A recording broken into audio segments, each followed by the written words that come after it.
Ce garçon avait été réincarné en tant que troisième fils de la famille Waldeck, une maison noble prestigieuse qui se tenait comme un pilier de l'Empire. Elle exerçait un immense pouvoir sur tout le continent. Ce qui était étrange, c'est qu'au cours de sa vie précédente, il avait travaillé là-bas comme garde. Maintenant, il était le troisième fils de la même famille. En essayant de s'adapter à son nouveau corps, il remarqua que tous les serviteurs chuchotaient dans son dos. Il devenait évident que tout le monde le considérait comme un fléau pour la maison. L'ancien propriétaire de ce corps avait été faible et s'isolait constamment dans sa chambre. Il refusait de voir qui que ce soit. Maintenant, c'était la responsabilité de Jack de changer cette image. En fin de compte, il devrait affronter ses 4 frères pour la direction de la famille. Il réalisa aussi que le deuxième jeune maître avait abusé de son allocation par l'intermédiaire de sa nouvelle servante. Jack décida de l'intimider pour provoquer son frère. Et les choses se passèrent exactement comme prévu. Son frère entra en furie, exigeant de savoir ce qu'il faisait avec sa servante. Le deuxième jeune maître n'arrivait pas à comprendre comment son frère cadet avait soudain trouvé un tel courage. Ce qu'il ne savait pas, c'était que Jack comprenait parfaitement comment se comportèrent les nobles. Mais d'abord, revenons au commencement. Dans sa vie précédente, Jack avait passé des décennies sur le champ de bataille, dans un monde où les mercenaires mourèrent de leur plein gré pour servir leur maître. À travers tout cela, il avait compris une vérité sur les nobles. Ils étaient parfaitement prévisibles. Quand ils avaient besoin de quelque chose, ils promettaient tout. Mais, à la fin, chacun d'eux changeait son histoire. Un noble l'avait convoqué pour une dernière mission. Sa défaite était certaine. Il voulait que Jack et son groupe de mercenaires combattent à ses côtés, juste assez pour que l'empereur et sa famille puissent s'échapper. Comme paiement, il avait offert une pierre précieuse. Jack l'avait jetée de côté sans même y jeter un regard. Le noble exigea de savoir pourquoi. Beck le fixa avec une colère contenue et demanda si l'homme pensait vraiment qu'il était un imbécile. Le noble ordonnait à ses hommes de servir de boucliers humains s'ils pouvaient retenir l'ennemi d'une manière ou d'une autre. L'ennemi les couperait en morceaux à un moment donné. Toutefois, le noble, lui, rappela qu'ils étaient des mercenaires, pas des chevaliers. Jack en rit. Des jours auparavant, ils avaient anéanti une force ennemie par la tromperie et la ruse. Ils avaient depuis longtemps abandonné toute notion d'honneur. Et maintenant, grâce à cela, ces mêmes ennemis étaient plus que jamais désireux de voir chacun de leurs hommes mourir. Jack comprit que le noble les envoyait précisément pour attirer toute l'attention de l'ennemi. Un regard sur l'expression du noble le confirma. Cet homme n'était pas différent des autres,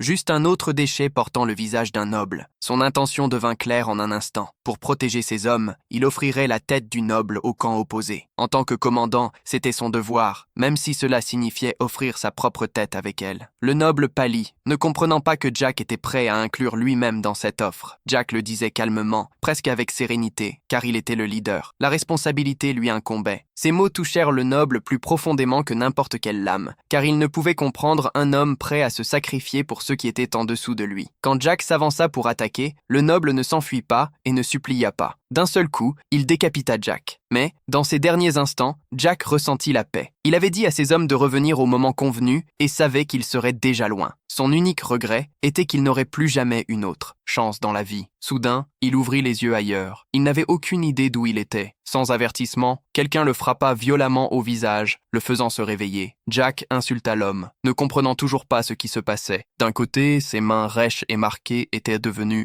une paire de mains délicates et nobles. Il n'arrivait pas à savoir qui était cet homme. Quelqu'un qui l'avait frappé à un instant, puis était maintenant en larmes à un autre. Le serviteur criait qu'il pensait que le jeune maître était mort, que cela aurait été une immense tragédie pour la famille Waldeck. Jack n'avait aucune idée de ce dont parlait l'homme. Aucun de ces mots ne signifiait rien pour lui. Il se souvenait clairement de sa tête se faisant trancher. Et pourtant, il se tenait là, avec le cou parfaitement intact. Après avoir mis tout cela ensemble, Jack arriva à la seule conclusion qui avait du sens. D'une manière ou d'une autre, il s'était réveillé dans le corps de quelqu'un d'autre. En se dirigeant vers un miroir proche, il examina le reflet inconnu qui le regardait. Le beau visage appartenait clairement à un aristocrate gâté, élevé dans un luxe inimaginable. En regardant de nouveau son serviteur, Jack décida que, avant de faire quoi que ce soit d'autre, il avait besoin d'informations. Il voulait savoir quelle était l'année actuelle. Le serviteur obéissant Hans semblait légèrement perplexe face à une telle demande étrange. Sans poser de questions, Hans répondit que l'année actuelle était 1846 selon le calendrier impérial. La réponse laissa Lucian instantanément stupéfait. Selon ses souvenirs, 15 ans s'étaient déjà écoulés depuis sa propre mort. D'une manière ou d'une autre, il n'était pas seulement en vie, il s'était réveillé. 15 ans dans le futur. Bien qu'il ne sache pas comment un événement aussi impossible ait pu se produire, il savait que paniquer ne résoudrait rien. Écartant la confusion, Lucian appuya sa main contre son front. Il annonça calmement qu'il avait une dernière question. Au moment où Hans entendit ces mots, Il devint visiblement nerveux. Lucian exigea soudainement de savoir si le serviteur était fatigué de vivre. Hans se figea, terrorisé, complètement incapable de comprendre ce qu'il avait fait de mal. Lucian, avec froideur, souligna qu'un simple serviteur avait osé poser les mains sur son maître inconscient sans permission. Si les règles de la maison n'avaient pas changé, alors Hans devait expliquer exactement qui était son maître. Tremblant de peur, Hans courba immédiatement la tête et s'excusa à plusieurs reprises. Il admit que son soulagement écrasant l'avait fait oublier les bonnes manières. Ensuite, respectueusement, il présenta son maître comme Lucian Waldeck, le troisième fils de la illustre maison Waldeck. En entendant ce nom, les yeux de Lucian s'écarquillèrent. Il ne pouvait s'empêcher de se demander si c'était vraiment la même famille Waldeck dont il se rappelait. La maison Waldeck n'était pas juste une autre famille noble, c'était l'une des plus anciennes et des plus puissantes de l'Empire, aux côtés du trône impérial. Pendant d'innombrables générations, son influence rivalisait même avec celle de la famille impériale elle-même, en faisant l'un des véritables piliers de l'Empire. Lucian connaissait cette famille remarquablement bien, car, 15 ans auparavant, il avait servi comme garde dans la propriété Waldeck. Après être mort, il était revenu, d'une manière ou d'une autre, à l'endroit où une partie de sa vie précédente s'était déroulée. Sauf que cette fois, c'était dans le corps du troisième jeune maître de la famille. L'absurdité du destin lui tira presque un sourire. Tout au long de sa vie précédente, sa naissance humble l'avait condamné à une humiliation sans fin. Peu importait combien il devenait talentueux, il se demandait souvent jusqu'où il pourrait aller s'il était né avec les mêmes opportunités que la noblesse. Maintenant, le destin lui avait soudainement donné cette chance. Si le destin voulait répondre à cette question, il avait l'intention de s'envoler plus haut que quiconque ne pourrait l'imaginer. Silencieusement, il se promit de prouver exactement de quoi quelqu'un comme lui était capable lorsqu'il aurait un vrai pouvoir et un statut. Ayant accepté pleinement sa nouvelle identité, Lucian changea de vêtements et sortit. Pour la première fois, en errant dans la vaste propriété, il observa attentivement tout autour de lui. Même après avoir voyagé à travers d'innombrables royaumes en tant que mercenaire, il n'avait jamais été témoin d'un luxe d'une telle ampleur. Plus important encore,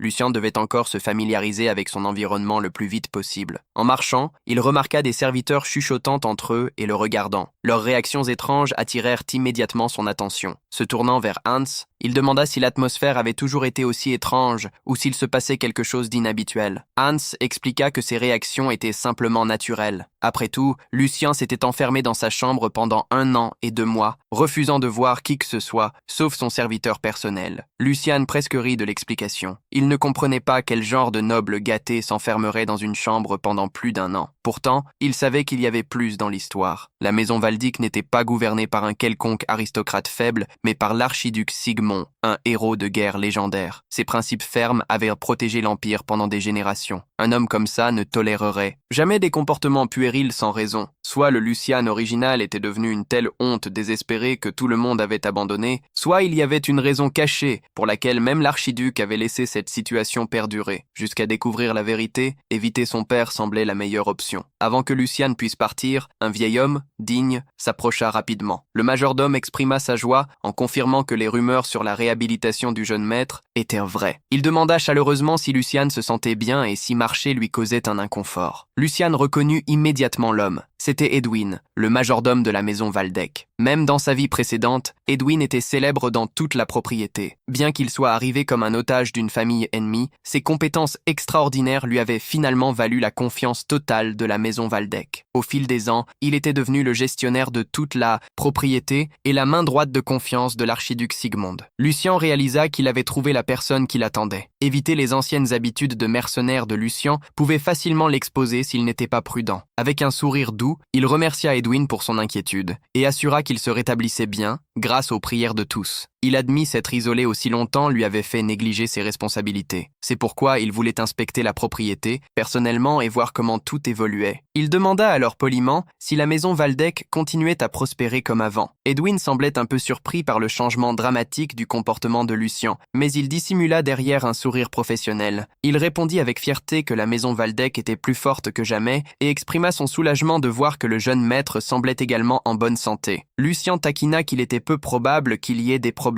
avec quelqu'un d'aussi compétent qu'Edwin pour gérer la maison. En interne, il soupira de soulagement. Il semblait qu'Edwin n'avait rien remarqué de suspect. Croyant que la conversation s'était conclue avec succès, Lucian se dit poliment au revoir, prétextant qu'il était encore un peu fatigué après sa première promenade à l'extérieur. Cependant, Edwin demanda soudainement qu'il reste sur place. L'atmosphère joyeuse disparut en un instant. L'expression d'Edwin devint sérieuse en informant Lucian que l'archiduc Sigmund souhaitait le voir immédiatement. Un court laps de temps plus tard, Lucien entra dans le bureau de son père, où l'archiduc l'attendait avec une expression intimidante. Sans aucun salut, Sigmund posa une seule question. Il exigea de savoir pourquoi Lucien était encore en vie. Les mots inattendus prirent Lucien complètement au dépourvu. Confus, il demanda ce que son père voulait dire. Sigmund expliqua qu'il avait déjà toléré suffisamment. Il avait ignoré Lucien en abandonnant ses responsabilités et en se cachant derrière la douleur causée par la mort de sa mère. Mais cette fois, son fils avait franchi une ligne impardonnable. Après s'être enfermé pendant plus d'1 an, Lucien avait encore essayé de mettre fin à ses jours. En entendant ces accusations, Lucien comprit enfin pourquoi Hans avait éclaté en larmes lorsqu'il s'était réveillé pour la première fois. Tentant de calmer la situation, Lucien insista sur le fait qu'il s'agissait d'un terrible malentendu. Sigmund, cependant, déclara que ce serait sa dernière chance de s'expliquer. Si Lucien avait vraiment quelque chose de lourd sur le cœur, il devait tout révéler à ce moment-là. Après tout, n'était-ce pas la raison pour laquelle il avait pris une overdose de somnifères, provoquant tant de chaos? Lucien hocha la tête en silence, tandis que d'innombrables souvenirs oubliés se connectaient. Enfin, il comprit pourquoi il n'avait jamais rencontré le Lucien original pendant ses années de service auprès de la maison Waldeck. Le 3e jeune maître original était mort autour de cette époque. L'archiduc Sigmund avait eu 4 enfants, tous de mères différentes. Pendant que Jake croisait souvent les autres héritiers durant son service, ni Lucien ni sa mère n'étaient apparus à cette époque. Il avait simplement supposé qu'ils souffraient de problèmes de santé et n'avait pas prêté beaucoup attention. La vérité était bien plus tragique. La mère de Lucien était décédée jeune, victime d'une maladie, laissant le jeune complètement seul dans la famille. Pressé par la solitude et incapable de supporter sa situation, le Lucien original avait ingéré une quantité mortelle de somnifères, juste pour attirer l'attention de son père. Tragiquement, après s'être isolé pendant plus d'1 an, son corps affaibli n'avait pas pu survivre à l'overdose. Comprendre toute l'histoire changea complètement la perspective de Lucien.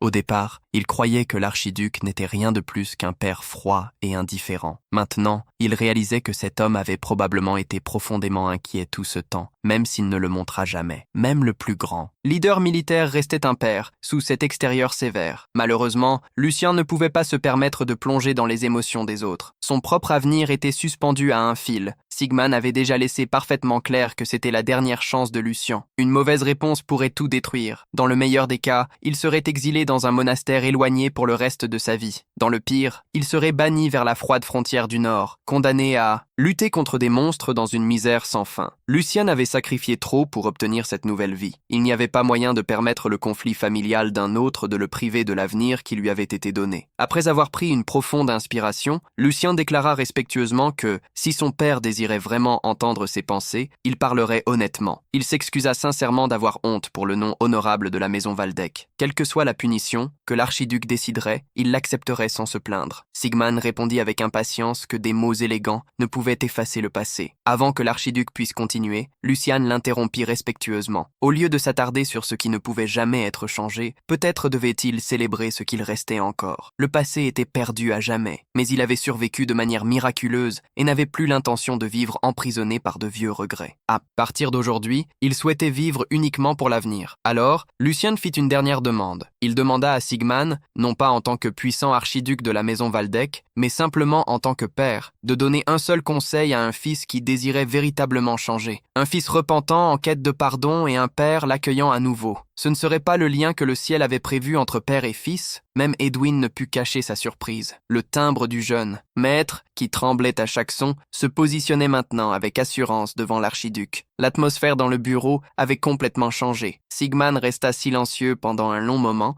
avant de se demander si Lucianos osait vraiment lui faire la leçon sur les devoirs d'un père. Un léger sourire traversa le visage de l'archiduc. Il observa que vivre assez longtemps permettait effectivement de témoigner de toutes sortes de choses inattendues. Lucien lui rendit son sourire, tout en relâchant lentement la respiration qu'il avait retenue. Son plan avait fonctionné. Il avait toujours su que l'archiduc Sigismond méprisait les personnes lâches qui fuyaient la confrontation. L'homme respectait ceux qui montraient les crocs comme des bêtes sauvages, pas ceux qui se recroquevillaient comme des rats effrayés. L'archiduc Sigismond fit remarquer qu'être au seuil de la mort lui avait apparemment enlevé toute peur. Puisque Luciane était si déterminée à parler de l'avenir, l'archiduc exigea de savoir exactement ce qu'il prévoyait de faire. Fermant les yeux un bref instant, Luciane se remémora sa bataille finale avec Jake. Il se rappela l'écrasante différence de force entre lui et le commandant qu'il avait affronté. Il répondit calmement que sa première priorité serait de réparer son corps fragile. Ce n'est qu'après avoir restauré sa santé qu'il se consacrerait entièrement à la maîtrise de l'épée. Sigmund le regarda avec une évidente incrédulité. Lucien savait que son corps faible ne s'améliorerait pas du jour au lendemain. Mais il affirma avec confiance qu'une nourriture adéquate, un repos suffisant et un entraînement régulier restaureraient éventuellement sa force. L'archiduc resta silencieux un moment avant de laisser échapper un léger sourire. Il admit que Lucien avait sans aucun doute une langue bien acérée. Si ses promesses audacieuses avaient une valeur réelle ou n'étaient que des mots vides, seul le temps le prouverait. Sans dire un mot de plus, Sigmund appela Edwin et lui ordonna de restaurer ce qui avait été pris à Lucien. À son avis, cela bénéficierait à son fils bien plus qu'une autre leçon, probablement ignorée de toute façon. Lucien n'avait aucune idée de ce que l'archiduc voulait dire. Pendant ce temps, Edwin s'inclina respectueusement et assura que tout serait arrangé immédiatement. Peu après, plusieurs charrettes entrèrent dans sa résidence, chargées de énormes coffres débordant d'or. Lucien resta en complète incrédulité. Alors c'était le privilège de naître dans l'une des plus grandes familles nobles de l'Empire. La mystérieuse récompense dont Sigmund avait parlé se révéla être une incroyable subvention mensuelle que les gens ordinaires ne pourraient jamais gagner en plusieurs vies. En regardant la montagne de richesses devant lui, Lucien ne put s'empêcher de calculer combien de rêves impossibles pouvaient maintenant se réaliser avec de telles ressources. Il pourrait reconstruire son corps brisé bien plus vite qu'il ne l'avait jamais imaginé. Pendant ce temps, Sigmund se dirigeait tranquillement vers la serre. Aux côtés d'Edwin, le majordome commenta gentiment que la défunte duchesse tenait plus à cet endroit qu'à tout autre sur la propriété. Depuis sa mort, l'archiduc ne l'avait presque jamais visité. Edwin croyait que la seule raison pour laquelle Sigmund était revenu ce jour-là était à cause de la soudaine transformation de Lucien qui avait touché quelque chose en lui. Peu importe à quel point l'archiduc avait pu être déçu, Lucien restait le seul fils laissé par la femme qu'il avait aimé plus que tout.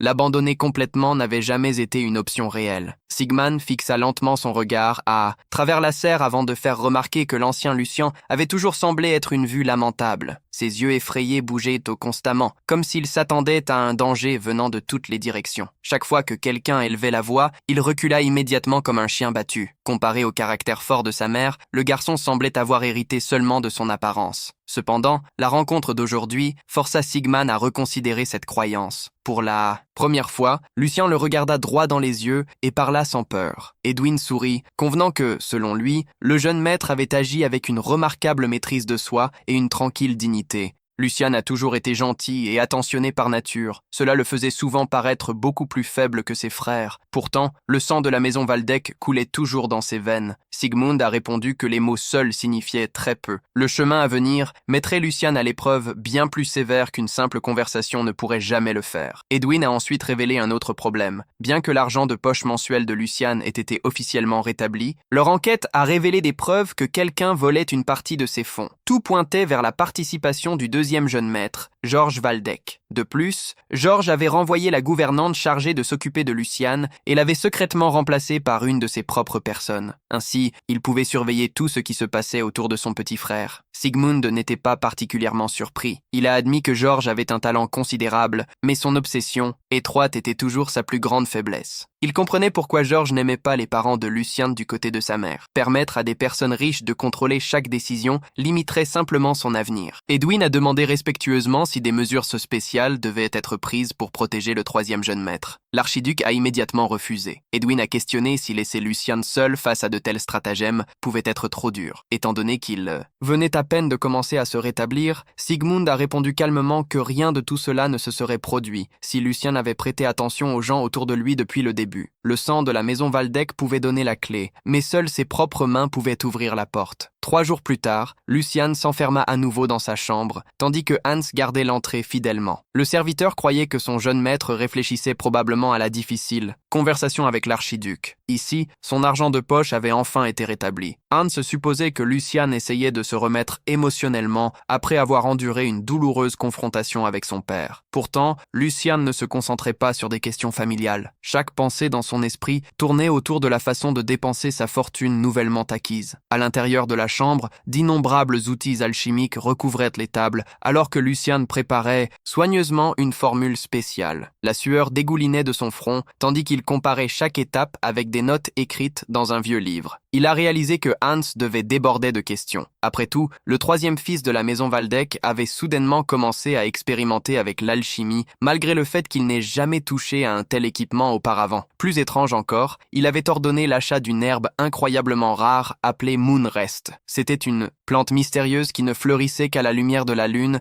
et dont les véritables propriétés demeuraient largement inconnues. Pour aggraver la situation, Lucien avait dépensé chaque centime de son argent de poche pour acheter le maximum de Moonrest possible. Quiconque observait présumerait naturellement qu'il avait complètement perdu la raison. Pourtant, Lucien riait simplement de lui-même. Dans un an, la valeur du Moonrest augmenterait 10 fois, peut-être même 20 fois. L'herbe deviendrait plus précieuse que l'or. Ceux qui l'achèteraient tôt accumuleraient des fortunes inimaginables. Alors qu'il continuait à travailler, Lucien ne pouvait s'empêcher d'admirer le courage des alchimistes qui avaient créé la fameuse potion. À l'époque, personne ne croyait que leurs recherches réussiraient, mais ils ont tout risqué, achetant chaque morceau de Moonrest qu'ils pouvaient trouver à travers tout l'Empire. Le destin de toute leur guilde était en jeu dans un seul coup risqué. Contre toute attente, ils ont réussi et ont créé l'élixir miraculeux connu sous le nom de nectar. Au début, d'innombrables personnes les ont condamnés pour avoir osé nommer une potion banale d'après la boisson des dieux. Les accusations de blasphème se sont répandues dans tout l'Empire. Cependant, une fois que les effets incroyables du nectar sont devenus publics, ces mêmes critiques ont immédiatement changé d'avis. Ils ont loué les alchimistes comme des visionnaires. Lucien a soigneusement versé la bouteille qu'il venait de terminer. Il a respiré son arôme avec une satisfaction évidente. Pendant plus de 1000 ans, tout le monde a cru en une vérité absolue. Le potentiel magique d'une personne était déterminé à la naissance et ne pouvait jamais être changé. Peu importe combien quelqu'un s'entraînait, il ne pourrait jamais dépasser les limites imposées par le destin. Cette croyance est restée incontestée jusqu'à ce que le nectar la brise complètement. Il suffisait de boire la potion pour qu'une personne ordinaire atteigne les compétences d'un épéiste respecté. Bien sûr, Lucien savait que sa propre recréation ne pouvait se comparer à l'œuvre originale. Le meilleur qu'il pouvait faire était une imitation inférieure. Cela dit, restaurer son corps affaibli ne nécessitait pas de perfection. Cette version diluée serait plus que suffisante. Heureusement, il se souvenait encore de fragments de la formule originale. Lorsque la guerre civile a consumé l'Empire, la guilde des alchimistes est devenue l'une des premières victimes. Son siège a été incendié et la recette capable de renverser l'équilibre du monde a disparu pour toujours. C'est uniquement parce que Lucien avait des souvenirs du futur qu'il a pu recréer quelque chose de similaire. Prenant une profonde inspiration, Lucien a finalement levé la bouteille. Il savait que de nombreuses versions expérimentales avaient tué leur créateur à cause d'effets secondaires horribles. Mais l'hésitation ne l'aiderait pas maintenant. Il a avalé la potion sans réfléchir à 2 fois. Il s'est immédiatement concentré sur le flux de mana dans son corps. Normalement, l'expansion des voies de mana bloquées provoquerait une douleur insupportable. Cependant,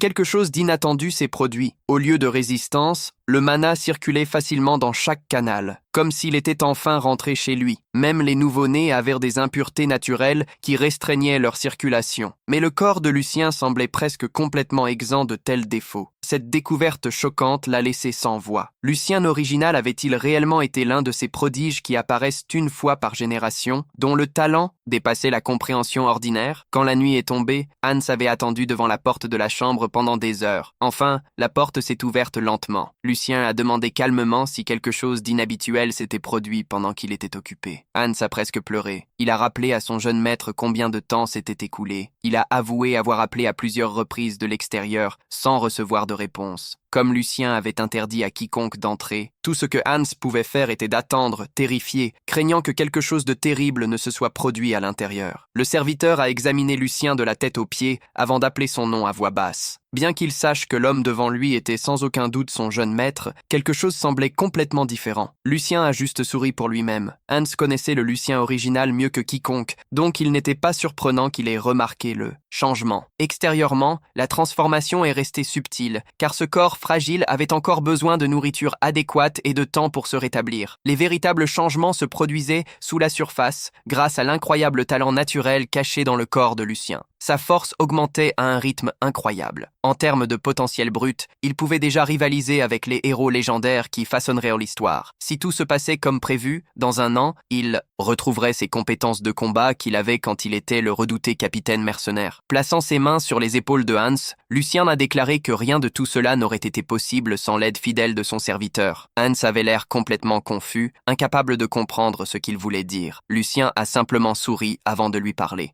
Pour se souvenir d'une leçon importante toute sa vie, les actes malveillants seraient toujours punis, tandis que la loyauté serait toujours récompensée. Après avoir fait promettre à Hans d'écouter attentivement, Lucien ordonna qu'il vende tous les biens inutiles. Il devait acheter toute l'herbe de lune disponible dans tout l'Empire. Il promit avec confiance que si Hans suivait ses instructions, ils seraient tous deux un jour au sommet. Hans ne pouvait que le regarder avec une totale perplexité, pendant que Lucien riait secrètement. Il était convaincu que des aristocrates loyaux comme lui étaient devenus incroyablement rares dans le futur qu'il connaissait. Une semaine plus tard, Lucien et Hans se dirigèrent ensemble vers la forêt. En marchant, Lucien ne put s'empêcher de sourire pour lui-même. La vie était devenue incroyablement confortable. Chaque repas arrivait à l'heure. Sa chambre était toujours propre, et même son lit était fait sans qu'il lève le petit doigt. Par rapport aux jours où il luttait constamment contre la faim en tant que mercenaire, ce style de vie luxueux semblait presque irréel. Grâce à ces conditions paisibles, il pouvait consacrer toute son attention à la récupération de son corps, tout en enquêtant sur les mystères entourant sa nouvelle vie. Pendant la marche, Lucien sortit un morceau de papier plié de sa poche. Il y avait un croquis qu'il avait dessiné de lui-même dans sa vie antérieure en tant que mercenaire Jake. Plus tôt, il avait secrètement montré le portrait au capitaine de la garde de la propriété dans l'espoir d'en apprendre davantage. Cependant, le capitaine insista sur le fait que personne avec cette apparence n'avait jamais rejoint les gardes de Waldeck. Quelqu'un d'autre avait probablement occupé la position que Jake avait un jour occupée. Après un moment de réflexion, Lucien décida qu'il valait peut-être mieux ne pas rencontrer son ancien moi. Cela ne ferait que créer des complications inutiles et il n'était pas prêt à affronter l'homme qu'il était autrefois. Hans interrompit ses pensées en demandant nerveusement si Lucien avait vraiment l'intention d'y aller. Confus, Lucien lui demanda à quoi il se référait. Hans lui rappela rapidement qu'il avait juré de ne plus jamais mettre les pieds sur les terrains d'entraînement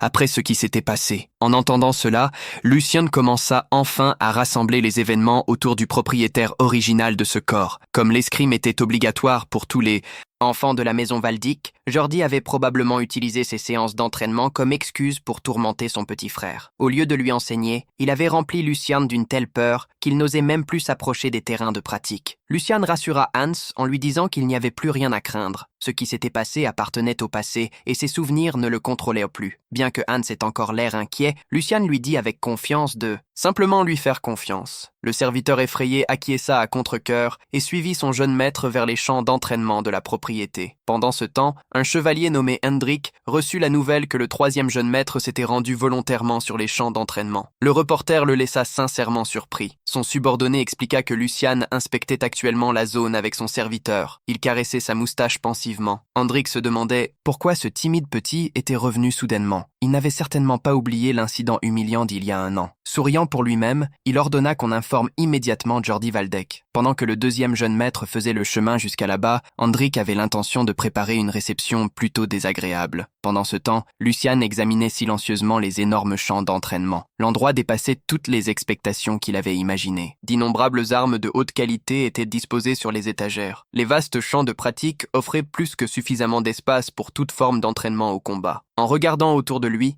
Lucien ne put s'empêcher de ressentir à la fois de l'émerveillement et une légère amertume. S'il avait eu des installations comme celle-ci durant ses jours de mercenaire, peut-être que beaucoup de ses camarades auraient survécu à des batailles qui semblaient à l'époque impossibles. Ses pensées furent interrompues par une voix arrogante s'approchant par derrière. Hendrik lui fit un accueil exagéré, prétendant qu'il avait du mal à croire ses propres yeux. Il se moqua de la façon dont Lucien avait fui cet endroit terrifié un an auparavant, alors qu'il s'entraînait sous la direction de Lord Jordi. Selon Hendrik, Lucien avait l'air d'un agneau sans défense fuyant un loup affamé. Il commenta sarcastiquement que le troisième jeune maître devait encore être terrifié par les champs d'entraînement, traînant un serviteur pour ce qu'il appelait avec fierté le saint domaine des guerriers. Le chevalier continua à se moquer de lui, feignant de se rappeler le moment où lui et Georges avaient personnellement corrigé la posture de l'épée de Lucien. Hendrik décrivit vivacement comment le jeune maître tremblait de façon incontrôlable pendant chaque leçon. Il admit que voir cette peur l'amusait toujours. Lucien ne fit que rire intérieurement. Un vrai chevalier devait incarner l'honneur, la loyauté et la discipline. Ils passaient toute leur jeunesse à s'entraîner avant de conquérir leur titre à travers des exploits sur le champ de bataille. Cependant, l'homme devant lui ne se comportait pas différemment d'un chien de garde gâté, se cachant derrière l'autorité de son maître. Lucien comprit rapidement pourquoi Hendrik osait se comporter de manière si irrespectueuse. Sa réputation misérable au sein de la maison Waldeck permettrait aux partisans de Jordi d'oublier même l'étiquette la plus basique. Dans des circonstances normales, insulter aussi ouvertement un membre de la famille douce aurait eu de sévères conséquences. Pourtant, Lucien n'avait pas l'intention d'agir à la hâte. Punir un chevalier sans justification appropriée ne ferait qu'engendrer un conflit inutile entre l'archevêque et ses vassaux. Le moment de régler les comptes n'était pas encore arrivé. Au lieu de cela, Lucien annonça calmement qu'éviter les champs d'entraînement à cause de vieux souvenirs serait une folie. À partir de ce jour, il avait l'intention de s'entraîner là régulièrement. Puisqu'une année entière avait déjà été perdue, il était temps de rattraper tous les jours perdus. Hendrik éclata de rire avant de complètement dénigrer l'idée. Selon lui, Lucien avait déjà perdu sa seule occasion. Apprendre l'escrime à 16 ans n'était rien d'autre qu'un fantasme. Curieux, Lucien demanda pourquoi cela serait le cas. Hendrik commença à expliquer avec fierté ce qu'il prétendait être des connaissances communes. Il dit que les formes d'épée étaient des techniques ancestrales, transmises de génération en génération, capables d'apporter l'illumination et de renforcer à la fois le corps et l'esprit. Cependant, il insista sur le fait qu'elle ne fonctionnait que tant qu'une personne n'avait pas atteint ses 16 ans. Après cette limite, le chemin vers la magie se fermait soi-disant pour toujours, réduisant toutes les formes d'épée à des exercices sans sens. Une fois sa réponse terminée, Hendrik donna tranquillement une tape sur l'épaule de Lucien. Avec un sourire vaniteux, il commenta, sarcastiquement, que peut-être le jardinage lui conviendrait mieux que l'escrime. Devenir un grand épéiste était impossible. Il pourrait au moins devenir le plus grand jardinier de l'Empire. Après tout, chacun avait sa place dans la vie. Lucien resta complètement silencieux, ce qui fit que Hendrik se sentit encore plus satisfait. Le chevalier croyait que ses paroles avaient détruit la confiance du jeune maître,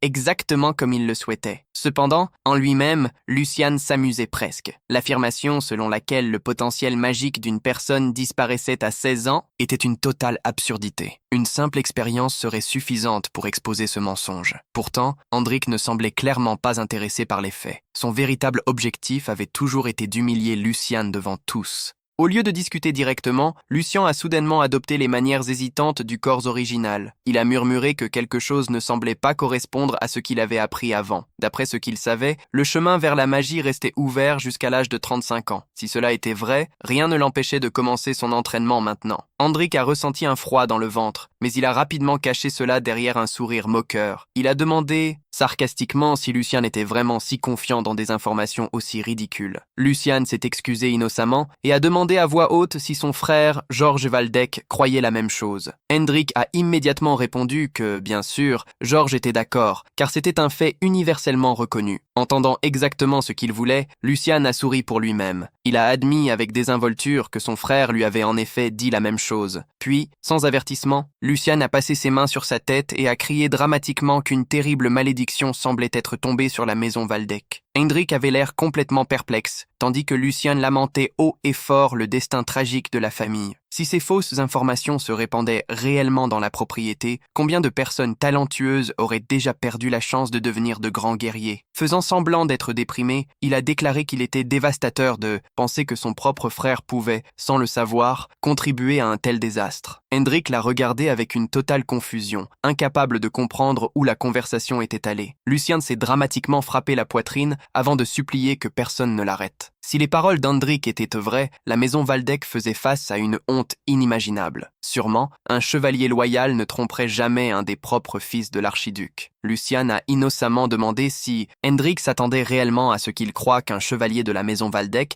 répandait délibérément de fausses informations. La question a immédiatement rendu Hendrik nerveux, réalisant le piège trop tard. Il a rapidement tenté de se reprendre. Lucien a généreusement suggéré que peut-être tout le monde devrait simplement oublier le malentendu, parce qu'Hendrik avait probablement parlé sans réfléchir. Après tout, aucun chevalier au service de la maison Waldeck ne mentirait intentionnellement à un membre de la famille dirigeante. Hendrik a acquiescé rapidement. Désespéré désespéré de fuir cette conversation dangereuse. Lucien s'est lentement approché tout en affichant un sourire doux. Il a admis que, si Hendrik essayait simplement de l'insulter personnellement, il pourrait ignorer sans se plaindre. Après tout le monde dans la propriété le méprisait à cause de ses propres erreurs passées. Cependant, cette question était bien plus sérieuse qu'une simple moquerie. Si des chevaliers respectés et même des membres de la famille ducale répandaient de fausses informations qui empêchaient les jeunes talents de saisir l'épée, alors la maison Waldeck elle-même serait en danger. Une telle tromperie affaiblirait la force militaire de la famille, mettrait en danger d'innombrables vies innocentes et, en fin de compte, menacerait la fondation même du territoire qu'ils avaient juré de protéger. Hans a écouté avec les yeux humides, complètement ému par le discours. Passionné de Lucien, Lucien a fièrement déclaré que, en tant que fils de la maison Waldeck, il ne pouvait naturellement pas ignorer un sujet aussi dangereux. Se sentant assez satisfait de sa propre performance, il a demandé à Hendrik s'il comprenait enfin la gravité de la situation. Ensuite, Lucien a pointé directement la poitrine du chevalier et calmement l'a averti de se préparer aux conséquences. Il avait l'intention de tout rapporter personnellement à l'archiduc Sismundo et de demander une discipline plus stricte au sein de la maison. L'expression d'Hendrik a immédiatement pâli. Son esprit était en panique tandis qu'il luttait pour comprendre ce qui venait de se passer. Le même garçon timide qui tremblait autrefois à chaque fois que son père était mentionné se tenait maintenant devant lui comme un loup intrépide. D'une manière ou d'une autre, Lucien avait transformé sa propre humiliation en une accusation qui menaçait la carrière de Hendrik. La commission sur les terrains d'entraînement attira bientôt Jordi Waldeck. Il s'approcha avec une expression irritée et exigea de savoir ce qui causait tout ce bruit. Hendrik courut vers lui, visiblement soulagé. Lucien, quant à lui, souriait pour lui-même. Le moment ne pouvait pas être plus parfait. Georges regarda son petit frère avec un évident dégoût. Pendant que Hendrik se préparait, anxieusement à expliquer tout ce qui s'était passé, Georges leva la main et le fit taire. Pas besoin d'explication, il avait déjà été témoin de tout l'échange, du début à la fin. En s'approchant, il réprimanda froidement Hendrik pour s'être laissé provoquer par un gamin assez jeune pour être son propre fils. Une telle honte l'avait profondément déçu. Il conseilla au chevalier de se ressaisir immédiatement, à moins qu'il ne veuille encore plus se ridiculiser lui-même et son maître. Hans se cacha derrière Lucien, chuchotant que Jordi semblait vraiment en colère. Lucien se contenta de sourire. Cette expression était exactement ce qu'il espérait voir. D'après tout ce qu'il se rappelait, Georges n'était rien comme un vrai noble. Après avoir abandonné l'idée de s'améliorer, il commença à déverser ses frustrations sur les serviteurs et les plus faibles. Derrière son titre de noble, il n'y avait rien d'autre qu'un ego démesuré, un tempérament féroce et une personnalité incroyablement vengeresse. Chaque fois que quelqu'un devenait inutile, Georges s'en débarrassait sans penser à deux fois. Ironiquement, ses défauts le rendaient beaucoup plus facile à manipuler. Lucien salua poliment son frère aîné et commenta qu'il semblait bien se porter. Georges répondit en le qualifiant désespérément d'idiot. Toutes les bêtises que Lucien racontait au seigneur Hendrik, Georges avait été témoin de toute la conversation. Il accusa Lucien de ternir l'honneur de la maison Waldeck, feignant d'être confus. Lucien demanda innocemment quand il avait fait une telle chose. Il demanda à Georges d'expliquer l'accusation de manière plus précise. Georges répondit calmement que Hendrik s'était déjà excusé. Cela signifiait que tout malentendu devait s'arrêter là. Au lieu de cela, Lucien traîna le nom de Georges dans cette affaire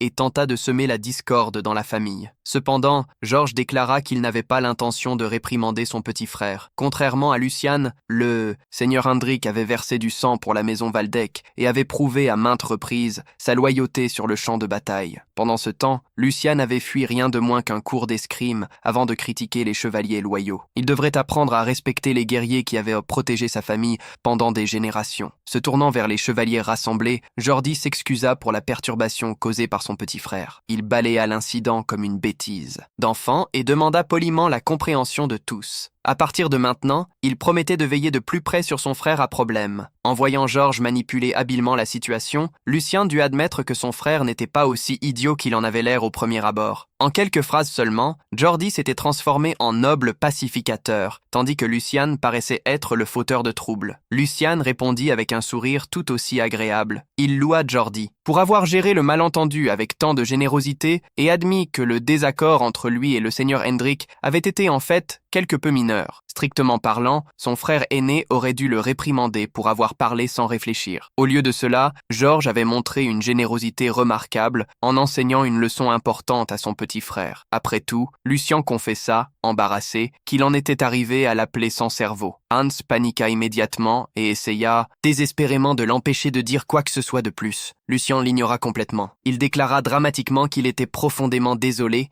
avoir préféré des commentaires aussi offensants. Et c'était encore une fois son frère aîné qui l'avait éclairé de sa grande bonté. Les chevaliers autour échangèrent des regards confus. Ils étaient incapables de comprendre où allait cette conversation. Derrière cette performance exagérée, Lucien avait un objectif complètement différent. L'équipe du troisième fils que tout le monde se souvenait disparaîtrait ce jour-là. À partir de ce moment, la propriété se souviendrait d'un Lucien complètement différent. Après avoir fini sa petite représentation, Lucien annonça poliment qu'il était temps pour lui de s'en aller. Il ajouta qu'il n'y avait aucune raison pour que les deux frères restent là plus longtemps. La patience de Georges était enfin à bout. Il exigea, avec colère, de savoir si Lucien pensait vraiment qu'il pouvait simplement partir après avoir causé une telle scène. Lucien demanda calmement en retour si Georges avait oublié que l'archiduc Sigmond avait accordé une attention peu commune à ses pas. Lucien n'avait plus rien à perdre, mais Georges avait certainement quelque chose à perdre. Ces mots firent immédiatement taire le deuxième jeune maître. Prenant le silence comme un signe d'accord, Lucien dit au revoir poliment, avant de saisir Hans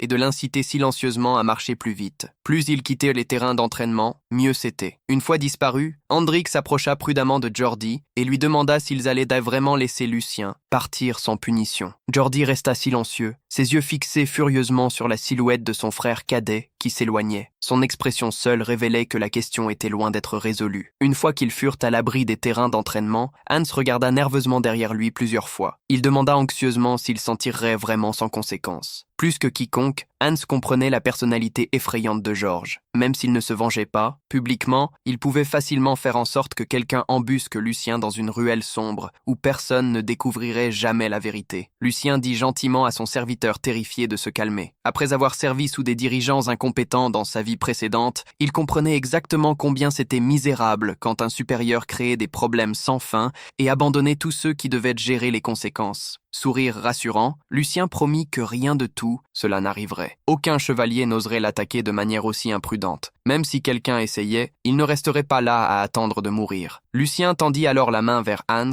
et l'aida à se lever. Il admit que son fidèle serviteur avait souffert davantage en raison de la faiblesse de son maître précédent. Chaque fois qu'un maître agissait de manière idiote, le fardeau retombait sur ceux qui servaient en dessous. Lucien promit sincèrement que, désormais, il ne permettrait jamais que son propre peuple soit humilié ou contraint de vivre dans la peur à cause de ses erreurs. Profondément ému, Hans accepta la main de son maître sans hésitation. Pour la première fois, il croyait vraiment aux mots de Lucien. Un certain temps après, Lucien marchait d'un bout à l'autre de la demeure, tenant un rapport financier si fermement qu'il faillit se déchirer. Depuis l'incident sur les terrains d'entraînement, il se demandait pourquoi Georges restait inhabituellement silencieux. Maintenant, il comprenait enfin. Son frère aîné n'avait pas abandonné sa vengeance. Au contraire, il avait choisi une méthode beaucoup plus sournoise. Lucien froissa le rapport de colère et cria qu'il avait attendu trop longtemps pour cette opportunité, juste pour que quelqu'un interfère dans ses affaires financières. Hans était à ses côtés, également frustré. Lucien rugit que Georges avait franchi les limites en mettant les mains sur ses finances. Pendant ce temps, Hans, furieux, ajouta que même son propre salaire mensuel avait été réduit. Tout devint clair après que Lucien examina attentivement le dernier rapport budgétaire. Aujourd'hui était le jour où son argent de poche mensuel devait arriver, fournissant les fonds nécessaires à sa réhabilitation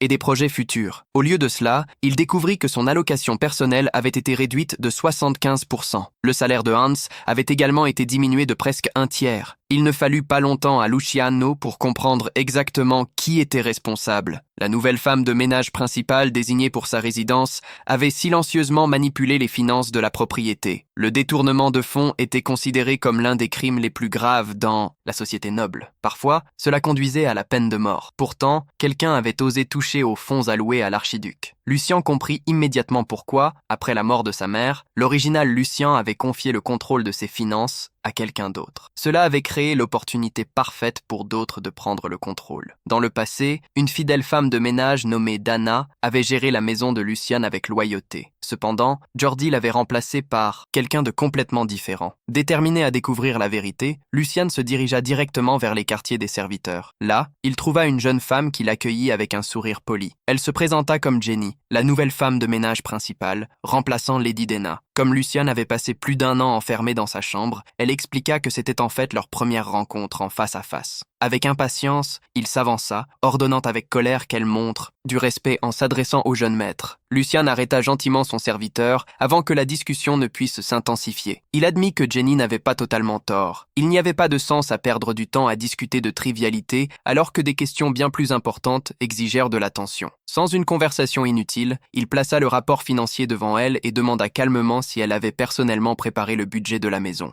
Jenny admit avec désinvolture que oui. Elle semblait presque amusée par l'accusation. Selon elle, elle avait simplement suivi le système de gestion laissé par Lucien lui-même. Comme l'autorité sur le budget de la maison avait été précédemment déléguée à la femme de ménage principale, elle avait simplement continué à exécuter ses responsabilités. En fait, elle exprima sa surprise de voir que Lucien posait des questions. S'il voulait vraiment gérer ses propres finances, il aurait dû le faire depuis le début. Lucien avait déjà anticipé cette excuse. Techniquement, Jenny ne mentait pas. La négligence de l'original Lucien avait créé l'opportunité parfaite pour qu'une autre personne prenne le contrôle. Acceptant calmement, il admit qu'elle n'avait peut-être pas vraiment de choix dans cette affaire. Pourtant, un détail continuait à le déranger. En examinant attentivement chaque dépense, Lucien remarqua que la plupart des fonds supplémentaires envoyés par l'archiduc Sigismond avaient été utilisés pour augmenter les salaires de presque tous les serviteurs. Étant donné combien ils avaient souffert au cours de l'année dernière, il pourrait considérer cela comme une compensation raisonnable. Cependant, un détail se démarquait immédiatement. Hans,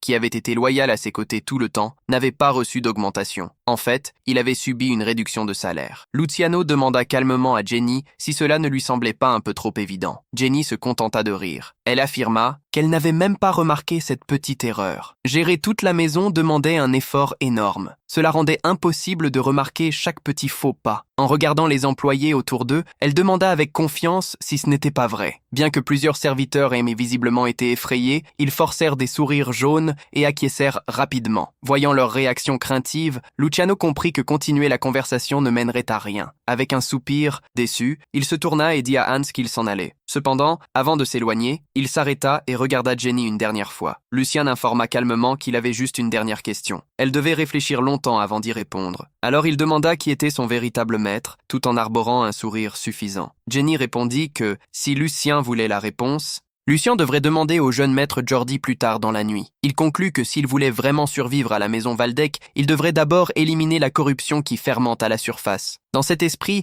il emmena Anong à la taverne, au lieu d'aller au tranquille endroit de pêche qu'il avait mentionné précédemment. Anong était complètement confus et rappela à son maître qu'il devait passer la journée à se détendre. Lucien regarda simplement le ring de combat. Les gars, parieurs vibraient, alors que les mises changèrent de main à chaque seconde. Avec un sourire complice, il commenta que des endroits comme celui-ci étaient exactement où les personnes les plus précieuses se retrouvaient. Dès qu'ils entrèrent, le barman fronça les sourcils et avertit Lucien que la taverne n'était pas un endroit pour les fils de nobles gâtés. Il conseilla au jeune maître de partir avant que des problèmes ne le trouvent. Lucien, en silence, posa un lourd sac de pièces sur le comptoir et demanda calmement quel genre d'établissement jugeait ses clients avant d'accepter leur argent. En retirant sa capuche, il dévoila son identité sans hésitation. Il y avait plusieurs raisons pour lesquelles Lucien ne s'était pas occupé immédiatement de Jenny. D'abord, elle n'était pas seulement une chef de domestique, mais la fille de la femme qui avait été nourrice de Jordi. Cela la liait intimement à son frère aîné. La toucher sans préparation créerait seulement des problèmes, encore plus grands. Deuxièmement, la propre faction de Lucien était dans un bien pire état qu'il ne l'avait imaginé. Une solution simple ne suffirait donc pas. Plus important encore, il était convaincu que l'archiduc Sigismund savait déjà tout. Si cette supposition était correcte, alors nettoyer ce désordre n'était pas seulement nécessaire, c'était un autre test préparé par son père. Lucien avait l'intention de prouver qu'il était digne de le surmonter. L'attitude du barman changea complètement en voyant l'argent. Il invita poliment Lucien aux tables de jeu, où les cartes étaient déjà distribuées. Lucien sourit pour lui-même. Comme il était déjà là pour collecter des informations, il pouvait aussi sortir avec un bénéfice. Le temps passa rapidement alors qu'un défi après l'autre tombait devant lui. Chaque partie se terminait par Lucien accumulant un peu plus de jetons, tandis que les joueurs vaincus s'éloignaient les mains vides. Avant longtemps, une foule se forma autour de la table, regardant anxieusement le jeune noble mystérieux dominer chaque adversaire. Le joueur vaincu regardait Lucien avec incrédulité, incapable de comprendre comment il avait été si bien surclassé. Lucien demanda calmement si c'était tout ce qu'il avait à offrir et suggéra de jouer un tour de plus. L'homme refusa immédiatement, réticent à perdre un centime supplémentaire. Hans regarda l'impressionnante pile de jetons et se tenait la tête d'incrédulité. Il ne comprenait pas quand Lucian avait appris à jouer aux cartes avec tant de compétence. Lucian se pencha confortablement, posa ses pieds sur la table et invita à haute voix le prochain défi, regardant autour de lui avec un faux air déçu. Il demanda si personne dans la taverne n'avait suffisamment de talent pour l'amuser. En réalité, il avait déjà obtenu exactement ce qu'il était venu chercher. Maintenant, il ne restait qu'à attendre le bon moment. Les portes de la taverne s'ouvrirent dans un fracas. Ajustant ses vêtements, un homme bien vêtu s'approcha calmement de la table. Avec un sourire tranquille, il s'excusa de ne pas s'être présenté plus tôt à un invité aussi important, en se présentant comme Hugo, le gérant de l'établissement. Il snappa en faisant claquer ses doigts, et tous les employés commencèrent à escorter les derniers clients à l'extérieur, vidant la taverne en quelques instants. Hugo admit que forcer tout le monde à sortir pourrait les déranger, mais assurer le confort du jeune maître Lucian était une priorité avant tout. Lucian sourit et commenta qu'il ne s'était pas montré publiquement depuis longtemps. Hugo devait avoir un instinct remarquable s'il l'a reconnu si rapidement. Hugo s'excusa humblement encore une fois et expliqua que la survie dans son métier exigeait un excellent sens pour les personnes importantes. Lucian ignora les excuses. Il insiste qu'il voulait juste se détendre. L'attention de Hugo se tourne bientôt vers la montagne de jetons de jeu qui couvre la table. Il admet que cela faisait longtemps que quelqu'un n'avait pas gagné une somme aussi impressionnante dans son établissement. Demandant la permission, il propose le honneur de défier Lucian en personne. Bien qu'il admette qu'il n'est pas si talentueux, des années à gérer une maison de Paris lui ont appris quelques astuces utiles. Peut-être pourrait-il profiter d'une partie amicale ensemble, mais immédiatement, il s'avance et insiste discrètement pour que Lucian rentre chez lui. Ils avaient déjà gagné bien plus que nécessaire. Quelque chose chez Hugo le rendait inquiet. Après des années à servir l'archiduc, Hans reconnaissait les personnes dangereuses dès qu'il les voyait. Des hommes avec des yeux comme ceux de Hugo étaient exceptionnellement rares. Lucian loue silencieusement les instincts de Hans. Des années de service loyal ont notablement affiné le jugement du majordome. Hans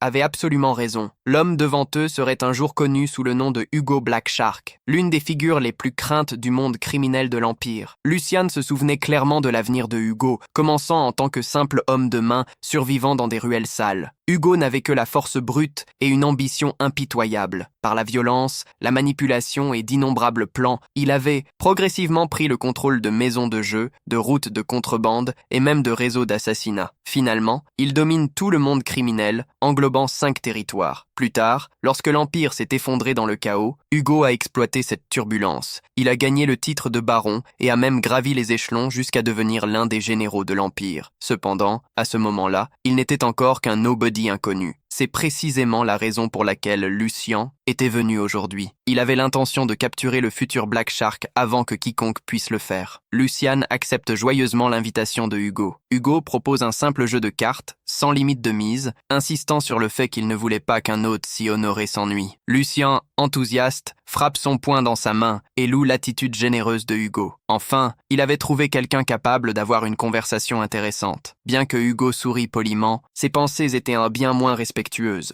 Dans son esprit, Lucian n'était qu'un autre noble arrogant caché derrière le nom de sa famille. Le jeune maître insensé n'avait aucune idée que consentir à de telles mises ne faisait qu'étrangler la corde autour de son propre cou. Hugo regarde le croupier tout en planifiant le tout. Vider complètement les clients n'était pas le but de la journée, mais les nobles inexpérimentés s'enfonçaient de plus en plus dans les dettes après chaque défaite. Avant la fin de la nuit, Hugo avait l'intention d'extorquer chaque dernier sou de son esprit ou de son invité. Juste au moment où les cartes étaient sur le point d'être distribuées, Lucian se souvient soudain de quelque chose. Il s'excuse pour l'interruption et demande poliment s'il peut poser à Hugo une seule question avant que le jeu ne commence. Hugo feignit la surprise, mais assure qu'il serait heureux de répondre à n'importe quoi. Lucian sourit chaleureusement et admet qu'il s'était rencontré récemment, mais il trouvait déjà Hugo assez sympathique. À son avis, un leader pouvait toujours être jugé par le comportement de ceux qui lui servent. Même si les affaires de Hugo n'étaient pas totalement légales, gérer une telle organisation exigeait une capacité remarquable. S'il avait réellement franchi la ligne, les autorités l'auraient éliminé depuis longtemps. Hugo répond modestement qu'il comprend simplement sa place et essaye toujours d'éviter d'irriter ses supérieurs. Doucement, Lucian lui assure qu'il n'y a pas de raison d'être nerveux. Bien qu'appartenant à la maison Waldeck, il n'était pas de ces familles qui étranglent tout le monde sans distinction. Il voulait juste une réponse honnête.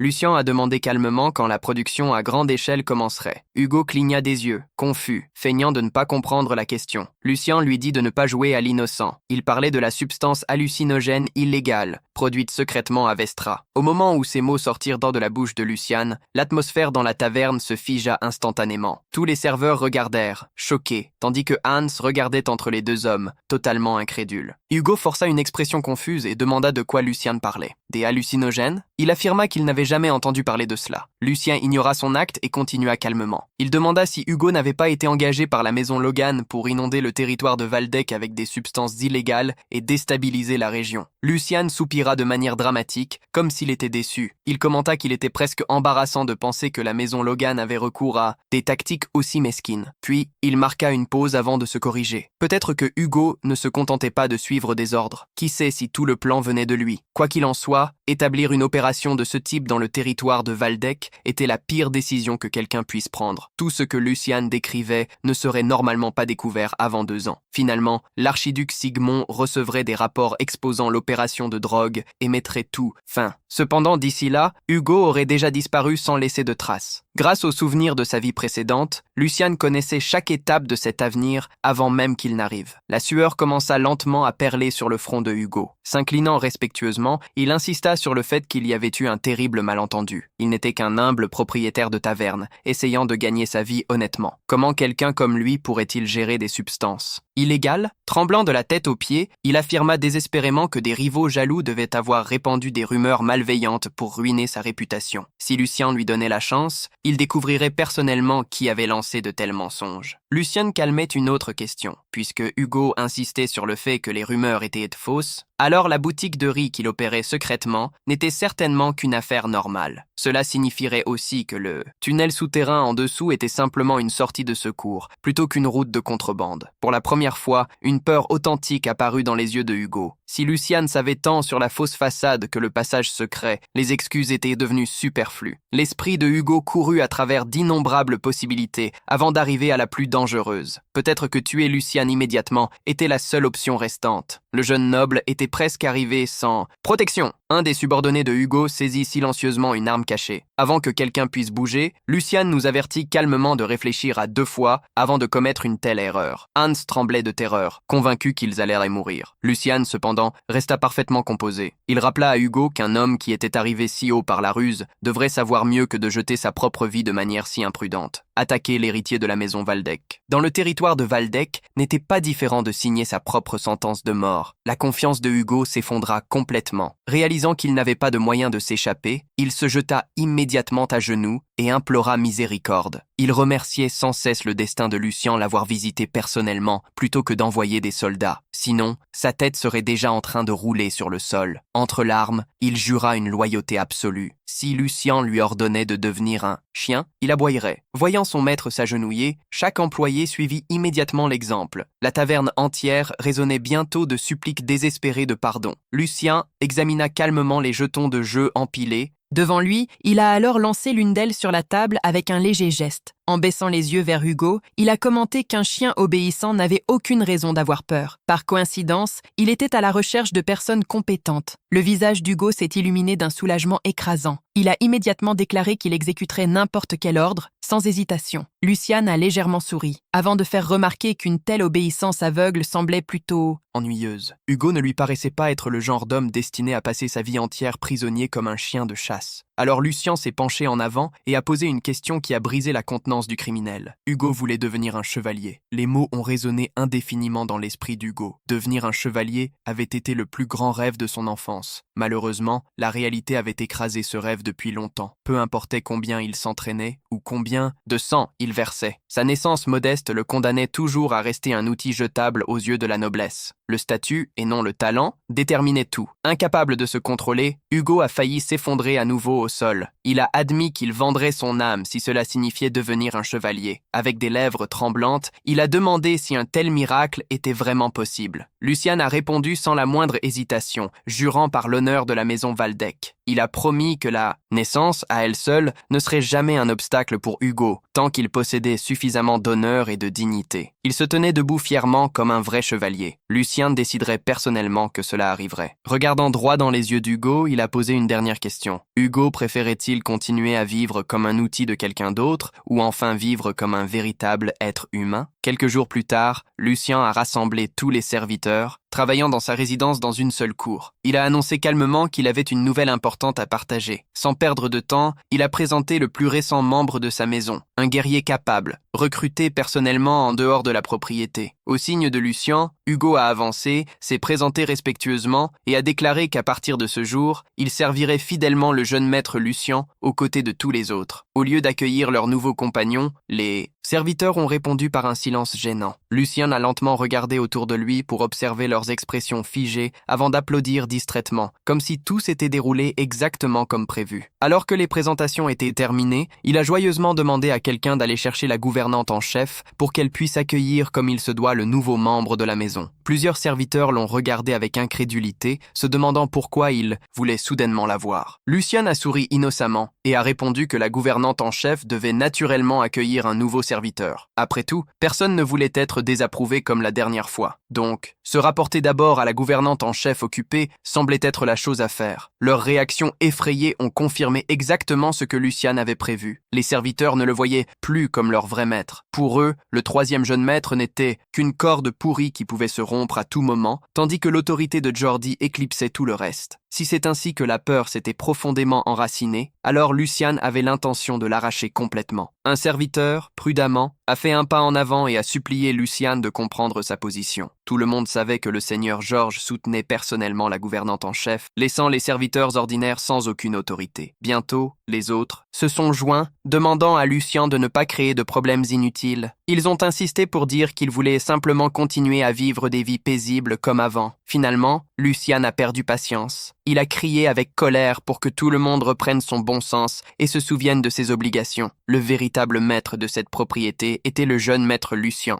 Le deuxième jeune, maître Hugo, posa sa main sur l'épaule de Hans. Il lui suggéra poliment de laisser la question entre ses mains. À son avis, des paroles raisonnables étaient gaspillées sur des personnes qui avaient déjà oublié où elles appartenaient. S'inclinant respectueusement devant Lucien, Hugo demanda du calme pour gérer la situation. Il admit qu'obliger la fidélité de ces imbéciles serait la solution la plus simple, bien que cela puisse sembler légèrement excessif. Lucien éclata de rire face à cette demande. Hugo était vraiment astucieux. Cette ruse était une des principales raisons pour lesquelles il avait décidé de le recruter. Heureusement, la dépendance d'Hugo au pouvoir et à la violence ne l'avait pas encore complètement consumé. Si Lucien rencontrait Hugo plus tard, il ne pourrait pas le sauver. Posant sa main sur l'épaule d'Hugo, Lucien lui donna sa permission. Hugo sourit, visiblement ravi. Il promit de donner à tous une leçon qu'il n'oublierait jamais. Is it easy? Serviteurs perplexes échangèrent des regards incertains pendant que Hugo avançait lentement vers l'homme qui avait parlé plus tôt. Le serveur avala difficilement sa salive. Être face à face avec Hugo lui fit prendre conscience de l'énormité de l'homme. Sa présence intimidante devenait encore plus écrasante. Essayant de se sauver, le serveur murmura qu'Hugo ne devrait pas intervenir sans comprendre la situation. Ici, Georges avait déjà le contrôle de tout. Risquer sa vie pour une si petite récompense ne valait pas le coup. Hugo serrait lentement le poing, regardant le serveur tremblant. Il fit une réflexion à voix basse. Ces mots semblaient être des paroles finales, pathétiques. Le serveur n'eut même pas le temps de demander ce qu'il voulait dire avant que le poing d'Hugo n'atteignît directement son visage. L'impact projeta l'homme malheureux à travers la pièce. Il s'écrasa au sol avec des dents cassées, un visage ensanglanté, à peine conscient de ce qui se passait autour de lui. Les serviteurs crièrent d'horreur pendant qu'Hans restait figé, la bouche ouverte. Même Lucien ne put s'empêcher de reconnaître que Hugo savait vraiment comment créer une première impression inoubliable. Alors que la panique se répandait dans la pièce, plusieurs serviteurs exigèrent avec colère de savoir si Hugo avait perdu la raison simplement parce que le jeune maître Lucien l'avait amené ici. Il ne pouvait pas attaquer les gens à sa guise. Cependant, Hugo répondit calmement que discipliné, les imbéciles étaient sa spécialité. Avant que quelqu'un ne puisse se reprendre, 2 serviteurs loyaux traînèrent Jenny dans la pièce, la tenant par les bras. Malgré sa résistance féroce, elle cria que tout le monde était devenu fou et menaça de sévères punitions pour tous ceux impliqués. Les serviteurs l'ignoraient complètement, lui ordonnant de se taire. Elle ne comprenait toujours pas ce qui se passait. Dès que Jenny entra dans la chambre de Lucien, elle se figea. Tous les serviteurs étaient déjà à genoux. Les expressions terrifiées effacèrent instantanément sa confiance. Un serveur informa respectueusement Lucien qu'ils avaient amené la gouvernante comme demandé. Lucien se tenait près de la fenêtre et se retourna avec un sourire agréable. Regardant les serviteurs, il commenta qu'il avait seulement demandé la présence de Jenny, mais que tout le monde semblait étonnamment enthousiaste. Jenny retrouva immédiatement son calme et cria que Lucien ne pouvait pas l'intimider de cette manière. Si elle se retirait maintenant, elle ferait semblant que rien ne s'était passé. Sinon, le maître Georges ne le pardonnerait jamais. Lucien rit doucement avant de demander qui avait dit que l'affaire était réglée. Prenant un fouet, il déclara calmement que tout ne faisait que commencer. Jenny pouvait crier autant qu'elle le voulait, parce que, si nécessaire, elle mourrait là. D'un calme terrifiant, Lucien s'approcha lentement d'elle. Au cours de l'histoire, l'exécution publique avait toujours servi à un seul but, créer un avertissement que personne ne pourrait jamais oublier. Un exemple clair s'ancrerait dans l'esprit de beaucoup de manière bien plus efficace que de longues lectures. Sans remplacer tous les serviteurs de la propriété, Lucien avait l'intention d'envoyer un message puissant,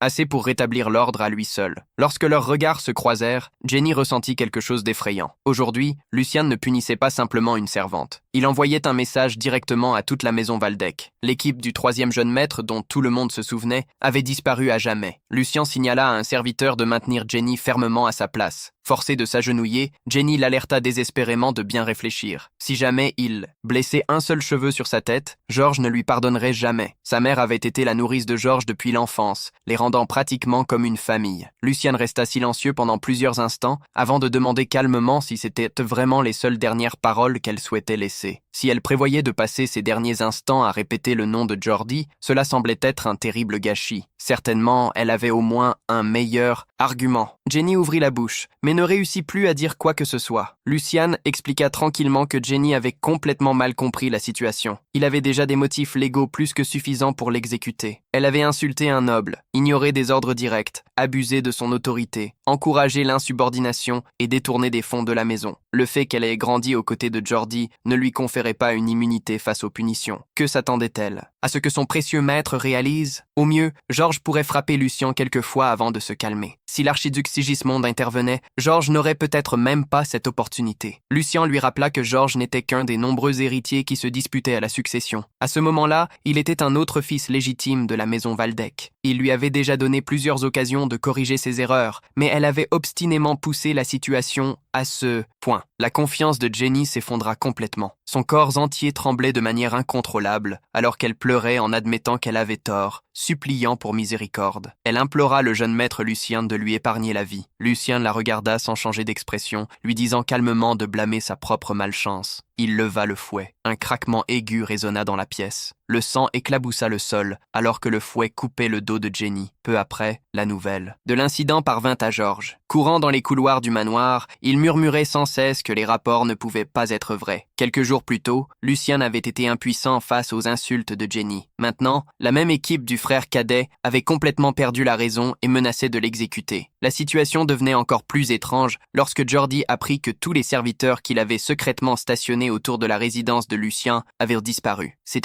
serviteurs étaient censés empêcher tout trouble avant que les choses n'en viennent à ce point. Si Lucien parvenait vraiment à contrôler le personnel de la maison, alors quelque chose de bien plus dangereux se produisait que Georges ne l'avait imaginé initialement. Lorsque Georges arriva enfin à la résidence, ses accompagnateurs supplièrent qu'il se calme, car il devait y avoir une erreur. Même les hommes qui l'accompagnaient insistaient sur le fait que Lucien ne se risquerait jamais à blesser qui que ce soit. Après tout le monde savait qu'il craignait Georges plus que quiconque. Puis, un cri agonisant d'une femme résonna de l'intérieur. Jordi rompit immédiatement la porte. La première chose qu'il vit fut le corps ensanglanté de Jenny, tremblant sous une autre coup de fouet de Lucien. Hugo saisit fermement ses épaules. Lucien préparait calmement un autre coup. Le visage de Georges se tordit de rage, alors qu'il exigeait de savoir ce que Lucien pensait faire. Lucien se tourna lentement, comme s'il était légèrement surpris par l'interruption. S'excusant poliment, il commenta que Georges était arrivé à un moment malheureux, car il était assez occupé. Peut-être que son frère aîné devrait revenir plus tard. Lucien voulait éradiquer cette infection à la racine. Il a demandé à Hugo de remettre Jenny à genoux. Hugo a immédiatement compris l'ordre dans la panique. George a crié à Oliver et Gert de venir sauver Jenny sur le champ. Les deux hommes sont avancés sans hésitation. Lucian a calmement appelé Hugo encore une fois. Si quelqu'un s'approchait à moins de 3 pas, Hugo devait trancher la gorge de Jenny immédiatement. Lucian acceptait pleinement la responsabilité de tout ce qui allait suivre. La pièce est tombée dans un silence assourdissant. Hugo a pressé la lame contre le cou de Jenny. Une fine goutte de sang est apparue lentement, alors que l'acier coupait sa peau. Tremblant de manière incontrôlable, Jenny a supplié George de la sauver. George a rugi contre Hugo, lui ordonnant de baisser immédiatement son arme. S'il refusait, George a juré qu'il prendrait personnellement la tête de Hugo et la pendrait sur les murs du palais pour que tous le voient. Hugo a répondu sans même le regarder, regrettant que ce soit impossible. Son maître était le jeune maître Lucian, puisque George n'était pas son seigneur. Hugo n'avait absolument aucune obligation d'obéir à ses ordres. Les conséquences qui l'attendaient ne signifiaient rien comparées à l'exécution des ordres donnés par celui à qui il s'était engagé. Les poings de George tremblèrent de colère alors qu'il se tournait vers Lucian. Il voulait savoir quel crime terrible Jenny avait commis pour mériter une telle cruauté. Lucian a répondu calmement qu'elle avait insulté son maître à plusieurs reprises, ignoré des ordres légaux, abusé de son autorité, volé des fonds de la maison et menti sans vergogne. Il était simplement en train de donner le châtiment que ses actions méritaient. Les sentiments personnels et les responsabilités officielles ne devraient jamais être confondus. Ces mots ont frappé George plus durement que n'importe quelle insulte. Au sein de la maison Waldeck, la plus grande lutte pour la succession tournait autour de Tristan Waldeck, l'aîné des enfants, et George. Chaque fidèle suiveur comptait depuis que Lucian l'avait publiquement humilié. George avait déjà subi de graves pertes, y compris la réputation endommagée de Hendrik. S'il échouait maintenant à protéger Jenny, quelqu'un d'aussi important pour lui que sa propre main droite, alors tous les serviteurs et chevaliers qui le soutenaient commenceraient à douter de sa force. Le doute se répandrait dans sa faction comme un poison. C'était un échec complet. Après un long silence, George a finalement serré les dents et a forcé les mots à sortir. Il a admis sa défaite. Il a ordonné à Lucian de relâcher Jenny. Tous les serviteurs l'ont regardé en complète incrédulité. Hans ne pouvait pas croire ce qu'il venait d'entendre. Jenny continuait à trembler sous la lame de Hugo, tandis que Lucian restait parfaitement silencieux. Pourtant, à l'intérieur, Lucian riait presque. George croyait vraiment qu'une seule phrase pouvait tout effacer. Après avoir volé la richesse de quelqu'un d'autre, abusé de son autorité et ruiné sa maison, il pensait vraiment que ses paroles avaient suffisamment de valeur pour régler la question. Les nobles étaient vraiment des créatures fascinantes. Lucian a innocentement demandé de quoi parlait son frère aîné. Gagner n'avait jamais traversé son esprit. Il s'acquittait simplement de ses responsabilités en tant que troisième jeune maître de la maison Waldeck. De plus, le détournement de fonds était un crime grave qui n'épargnait personne, quel que soit leur statut ou leur influence. Si tout le monde ignorait une telle offense, quel exemple cela donnerait-il au reste de la maison? Quand même, si son respecté frère aîné posait la question si sincèrement, Lucian a admis qu'il ne se soucierait personnellement pas de montrer de la miséricorde. Malheureusement, la décision ne lui appartenait pas entièrement. La patience de George a finalement cédé. À peine capable de contenir sa colère, il a exigé que Lucian cesse de parler en rond. S'il révélait exactement ce qu'il voulait, Lucian répondit calmement que depuis les temps anciens, toute personne qui volait la propriété d'une autre devait la restituer plusieurs fois la valeur de ce qui avait été pris. Avec un sourire poli, Lucian prégenta quel montant son honorable frère pensait être approprié. Un certain temps après, le sujet prit fin. Jordi, à contre-cœur, dédommagea Lucian de 10 fois la valeur de ce qui avait été volé. Le conflit était officiellement terminé. Mais les conséquences résonnèrent à travers tout le domaine Waldeck. Un nouveau matin se leva. Pendant que l'archiduc Sigmund restait silencieux près de la fenêtre, plongé dans ses pensées, il demanda à Edwin si le dernier rapport était précis. Le majordome confirma respectueusement chaque détail. George avait versé au jeune maître Lucien une compensation 10 fois meilleure. Lucian avait récemment recruté un étranger nommé Hugo pour son service personnel. Depuis que Hugo avait pris le contrôle de la sécurité, la résidence du troisième jeune maître était devenue mieux protégée que n'importe quelle autre section de la propriété. Après avoir réfléchi silencieusement au rapport, Sigmund ordonna à Edwin d'envoyer Lucian à l'intérieur. Lucian entra dans le bureau avec une parfaite contenance. Posant la main sur la poitrine, il salua respectueusement son père et attendit la permission de parler. Sigmund étudia silencieusement le visage de son fils pendant plusieurs moments. Son regard avait complètement changé au cours des dernières semaines. Lucian avait causé une perturbation après l'autre. Il se contenta de répondre qu'il ne s'était rien produit d'extraordinaire. Il avait simplement puni une servante qui avait échoué à reconnaître son maître légitime. Sigmund reconnut ce point, mais rappela à Lucian qu'une autre conséquence avait suivi la punition publique de Jenny. Il avait sévèrement humilié George. Son frère aîné n'oublierait jamais une telle disgrâce. Sigmund demanda calmement si Lucian croyait vraiment qu'il pouvait gérer les conséquences qui en suivraient. Lucian répondit sans hésiter qu'il n'y avait rien à supporter, car il avait simplement restauré l'ordre approprié. S'il négligeait des responsabilités évidentes par peur de représailles, alors il ne méritait pas de porter le nom Waldeck. Il avait simplement choisi le chemin qui protégeait l'honneur de la famille. Sigmund hocha lentement la tête. Il déclara que si Jordi continuait à provoquer Lucian, alors Lucian était libre de riposter comme il l'entendait. Cependant,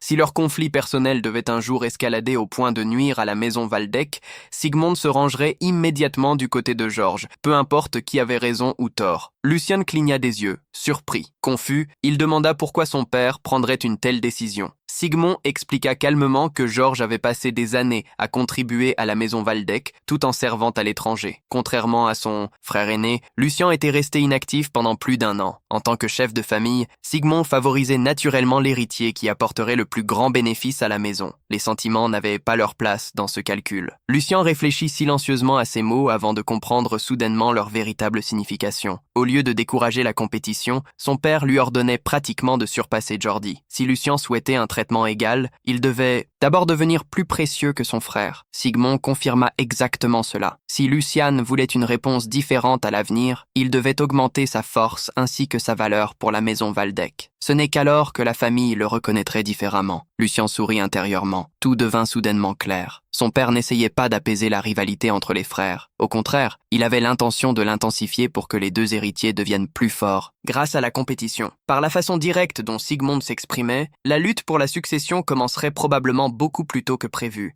Lucian, s'il voulait saisir sa chance, ne pouvait pas se permettre de perdre un seul moment de plus. Il a commenté qu'il avait peut-être déjà préparé son premier mouvement. Il a placé plusieurs documents sur la table. Sigma a déplié les rapports et a examiné chaque page avec soin. Son expression devenait peu à peu plus dure. Il a serré les papiers avec force dans son poing avant de demander si chaque mot écrit sur ces pages était vrai, si Lucien avait exagéré quoi que ce soit juste pour obtenir des louanges. Il devait l'avouer immédiatement. Lucien a répondu avec confiance que chaque affirmation était totalement précise. Après l'enquête, il avait déjà capturé le traître responsable de la distribution de substances illégales sur le territoire de Waldeck. La salle s'est instantanément remplie d'une pression écrasante. Une onde invisible d'intention meurtrière émanait de Sigmund, rendant la respiration de Lucian difficile. L'archiduc a déclaré froidement que le fils sans vergogne de Marcos Bernhardt avait utilisé et propagé la corruption dans les terres de Waldeck. À ce moment-là, Lucian a vraiment compris pourquoi Sigmund était appelé l'épée la plus forte de l'Empire. Être face à lui, c'était comme faire face à la mort. Prenant son courage à 2 mains, Lucian a respectueusement demandé la permission de faire une suggestion. Sigmund lui a calmement dit de continuer. Lucian a expliqué que simplement rapporter le problème à l'empereur ne serait pas très efficace. La maison. Logan avait dissimulé l'opération derrière de fausses guildes de marchands. Officiellement, leurs propres mains restaient propres. Même si une enquête était lancée, ils abandonneraient simplement l'opération et échapperaient à la punition. De plus, l'empereur craignait les conflits internes. Avant tout, au lieu d'augmenter les tensions entre les grandes maisons nobles, il forcerait presque certainement les 2 côtés à se compromettre. Au final, la maison Waldeck détruirait l'opération illégale, tandis que la maison Logan ne perdrait rien de plus qu'une source de revenus. Lucian a calmement demandé si ce résultat semblait vraiment juste. Le silence remplissait le studio. Enfin, Sigmund est retourné à son siège. Il a ordonné à Lucian d'expliquer exactement ce qu'il avait en tête. Lucian a révélé qu'il avait déjà préparé une contre-attaque capable de laisser la maison Logan sans échappatoire. Il n'y a pas longtemps, quelqu'un du cercle intime de l'ennemi s'était rendu à lui, bien que...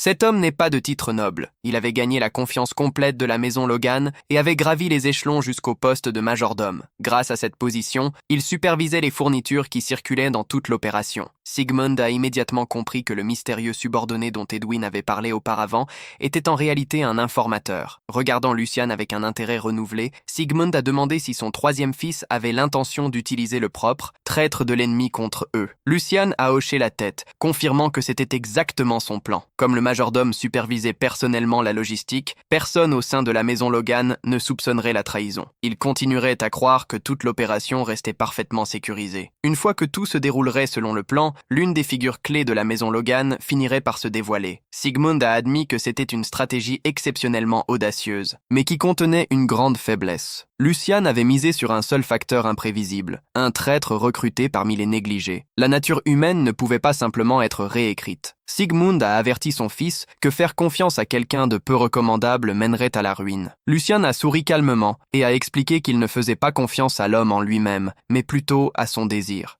Sigmund a demandé à voix basse quel désir pourrait éventuellement surpasser la trahison. Lucian a répondu sans hésiter que cet homme voulait désespérément devenir chevalier. Plus que la richesse, le pouvoir ou le confort, il rêvait de graver son nom dans l'histoire de l'Empire par un service honorable. Sigmund a rejeté l'explication comme excessivement sentimentale et il demanda ce que Lucian ferait si tout s'effondrait à cause de cette foi mal placée. Lucian répondit sans la moindre hésitation que si son subordonné échouait, la responsabilité incombait entièrement au maître. Il ne détournerait jamais la faute sur quelqu'un en dessous de lui. Toute punition qui devenait nécessaire, même si cela signifiait offrir sa propre tête, il accepterait toutes les conséquences. Sigmund écoutait en silence jusqu'à ce que Lucian ait fini de parler. Enfin, l'archiduc donna un ordre simple. Dès que Lucian serait complètement rétabli, il devrait se présenter sur les terrains d'entraînement. Confus, Lucian demanda ce que son père voulait dire. Sigmund annonça, calmement, qu'il enseignerait personnellement la technique secrète de l'épée Lionheart. Ainsi, à partir de ce moment, Lucian devenait officiellement un candidat pour hériter de la maison Waldeck. Cette seule phrase portait un poids bien plus grand que toute récompense que Lucian avait reçue jusqu'à présent. Plus tard, dans la nuit, alors que Sigmund lisait tranquillement dans son bureau, un de ses subordonnés de confiance entra et demanda pardon. Une conspiration aussi sérieuse avait eu lieu au cœur du territoire de Waldeck sans être découverte. Un échec impardonnable. Sigmund coupa immédiatement la demande d'excuses. Il rappela à l'homme que protéger les frontières consommait déjà presque toute son attention. Découvrir l'opération de Bernard avant qu'elle ne s'étende davantage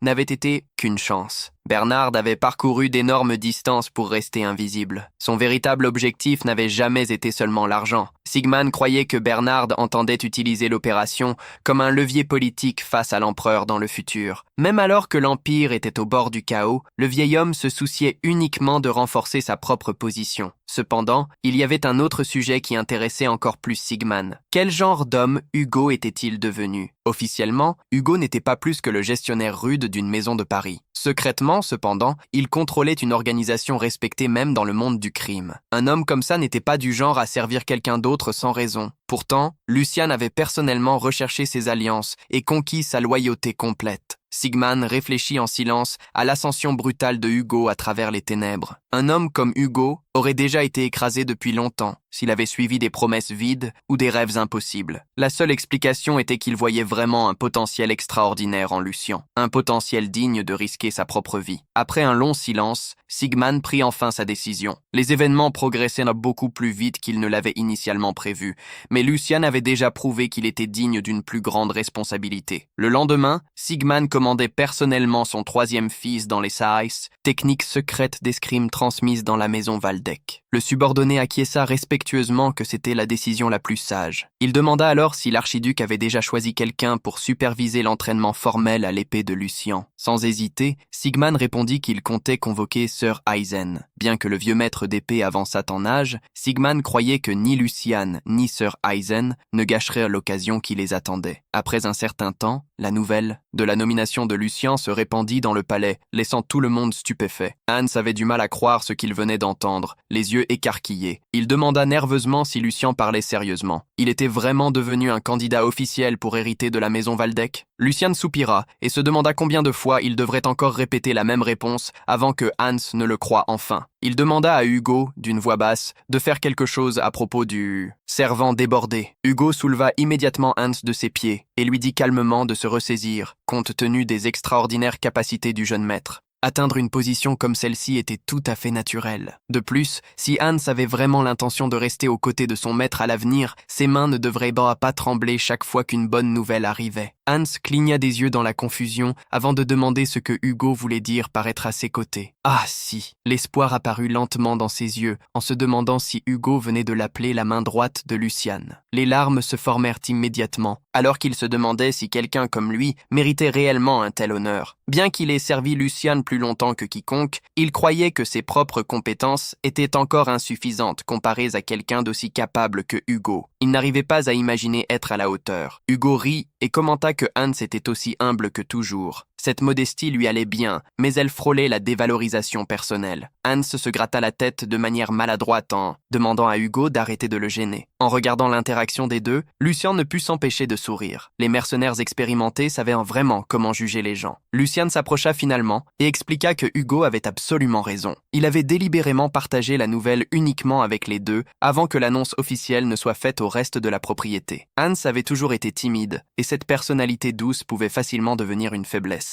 Malgré tout, il possédait quelque chose de bien plus précieux, une loyauté inébranlable. Malgré chaque difficulté, Hans resta à ses côtés lorsque tous les autres l'abandonnèrent. À cause de cette loyauté, Luciane croyait que Hans avait simplement besoin de plus d'expérience dans la gestion des affaires internes. Une fois qu'il apprendrait ses responsabilités correctement, Hans deviendrait le soutien le plus fiable que l'on puisse demander. Quant à Hugo, Luciane n'avait jamais douté de son potentiel. La seule chose qui empêchait Hugo était son statut social. Dès que Luciane ouvrirait la voie à la cavalerie, il libérerait enfin ses véritables compétences et deviendrait l'épée la plus acérée à servir la maison Waldeck. La qualité a toujours eu plus d'importance que la quantité. Luciane regarda les deux, avant de déclarer que le véritable travail ne faisait que commencer. Le chemin à venir serait trop difficile pour une seule personne à parcourir. Il ne pouvait surmonter chaque obstacle qu'avec des compagnons de confiance à ses côtés. Hugo promit immédiatement qu'il ne décevrait jamais son jeune seigneur. Pendant ce temps, Hans déclara avec fierté que Luciane pouvait toujours compter sur lui. Un certain temps plus tard, la lumière du jour éclaira les champs d'entraînement. Debout, seul au centre de l'arène, Lucien réfléchissait calmement à sa vie antérieure. En tant que capitaine mercenaire, Jake, il avait vagabondé sur d'innombrables champs de bataille à la recherche d'une seule chose, avant tout, la véritable essence de l'escrime ancienne, capable d'élever un épéiste au-delà des limites ordinaires. Au cours de son voyage, il découvrit d'innombrables techniques d'épée. Outre les techniques ordinaires, il existait des arts avancés. Et au-delà de ceux-ci, les techniques légendaires suprêmes que tout épéiste rêvait de maîtriser. Cependant, malgré le risque de sa vie à maintes reprises, la plus grande récompense qu'il avait obtenue n'était rien de plus qu'une technique de base. Les arts d'épée de niveau supérieur restaient enfermés derrière des lignées nobles, à jamais inaccessibles aux mercenaires ordinaires comme lui. Cette réalité injuste le hantait tout au long de sa vie antérieure. À plusieurs reprises, des guerriers moins talentueux le surclassèrent, simplement parce qu'il possédait des techniques réservées aux familles nobles. Chaque fois qu'un camarade mourait devant ses yeux, Luciane se sentait consumé par la frustration. Si seulement il possédait la véritable escrime, peut-être aurait-il pu les protéger. Maintenant, le destin lui donnait une autre chance. En tant qu'héritier de la maison Waldeck, il pouvait enfin hériter de la légendaire épée Lionheart, un art martial ancien transmis exclusivement au chef de la famille et aux successeurs choisis.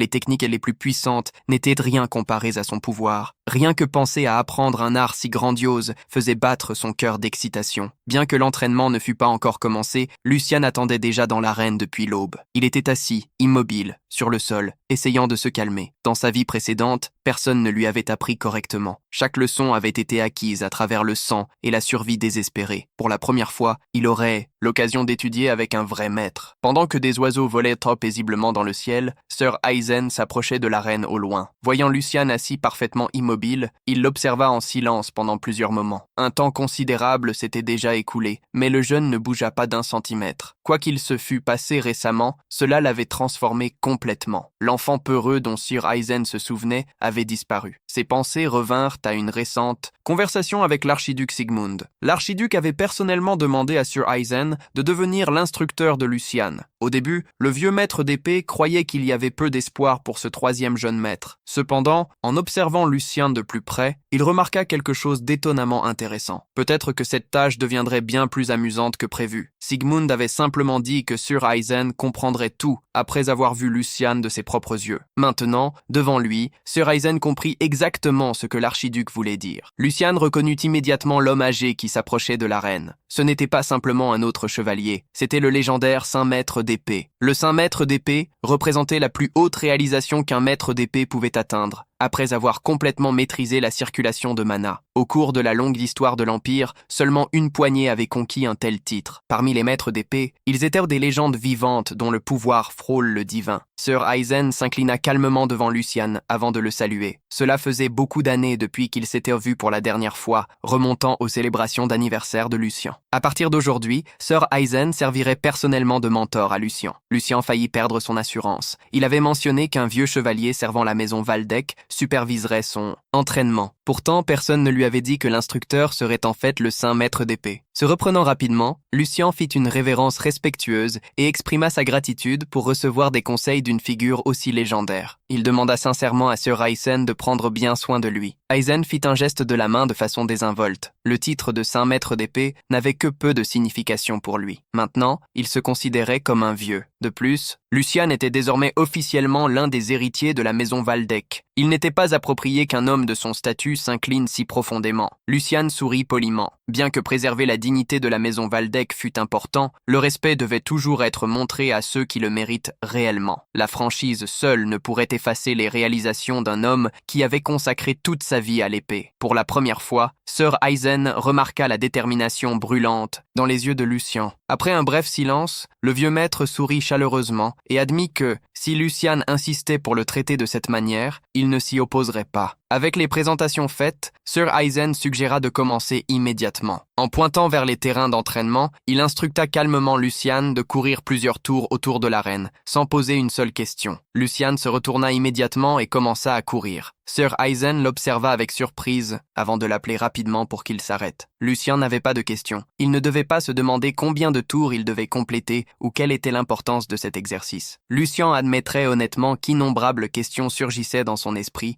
Cela remplissait son esprit. Cependant, une fois que son maître avait donné un ordre, il devait y avoir une raison valable derrière cela. Même sans comprendre le but, un élève devait tout d'abord faire confiance au jugement de son maître avant de chercher des explications. Ensuite, Sir Aizen l'observa en silence. Comparé aux autres jeunes maîtres qu'il avait enseignés, l'attitude de Lucian envers l'apprentissage était complètement différente. Ce jeune désirait vraiment l'épée. Satisfait de cette réponse, Sir Aizen dit à Lucian de continuer. Lucian recommença immédiatement à courir autour de l'arène de toutes ses forces. En vérité, il avait une autre raison d'obéir si rapidement. En tant que capitaine des mercenaires, il reconnut immédiatement l'objectif caché derrière cet exercice. Sir Aizen ne testait pas son endurance, il testait son caractère. Lucian avait souvent utilisé des méthodes similaires pour évaluer de nouvelles recrues. Attribuer une tâche apparemment sans sens révélait tout sur la patience, la discipline et la volonté d'une personne de faire confiance à son leader. À ce moment-là, Sir Aizen évaluait si Lucian possédait vraiment les qualités d'un véritable disciple. Il n'y avait qu'une seule réponse qui valait la peine d'être donnée, la résistance. Lucian continua à courir sans diminuer sa vitesse. Près d'une heure s'était écoulée avant qu'un événement étrange ne se produise. En regardant ses propres mains, Lucian était complètement perplexe. Il y avait quelque chose qui n'allait pas. Il avait couru à toute vitesse pendant une période incroyablement longue, mais il ne se sentait pas fatigué. En fait, chaque minute qui passait, son corps semblait plus léger et plus fort. La seule chose qu'il avait consommée était une version imparfaite de l'élixir de nectar. Alors que son entraînement physique récent consistait en peu plus que des promenades quotidiennes, rien de tout cela ne devrait être possible. Lucian continua à courir sans effort. Observant sur le côté, Sir Aizen finit par être sans voix. Il s'attendait à ce que Lucian s'effondre bien avant. Cet exercice avait pour seul but d'évaluer sa condition générale. Étant donné le corps fragile de Lucian, Sir Aizen n'avait presque aucune attente. Pourtant, la réalité défiait complètement le bon sens. Lucian ne transpirait pas. Sa respiration était parfaitement calme. Même les chevaliers expérimentés qui avaient entraîné leur circulation de mana pendant des décennies auraient du mal à maintenir un contrôle aussi parfait. Sir Aizen leva finalement une main et ordonna à Lucian de s'arrêter. L'évaluation d'aujourd'hui avait déjà été assez loin. Lucian obéit immédiatement. Avant de demander s'il y avait quelque chose qui clochait, au lieu de répondre directement, Sir Aizen l'observa attentivement pendant qu'il activait son propre mana. Il demanda d'une voix basse si Lucian avait utilisé la circulation de mana plus tôt ce matin lors de la méditation dans la salle d'entraînement. Lucian acquiesça sans hésiter. Si Sir Aizen se référait à cette méditation, alors oui, la circulation de mana était la meilleure méthode qu'il connaissait pour apaiser à la fois l'esprit et le corps. Les yeux de Sir Aizen s'élargirent. Sans dire un mot de plus, Il demanda la permission d'examiner le corps de Lucian.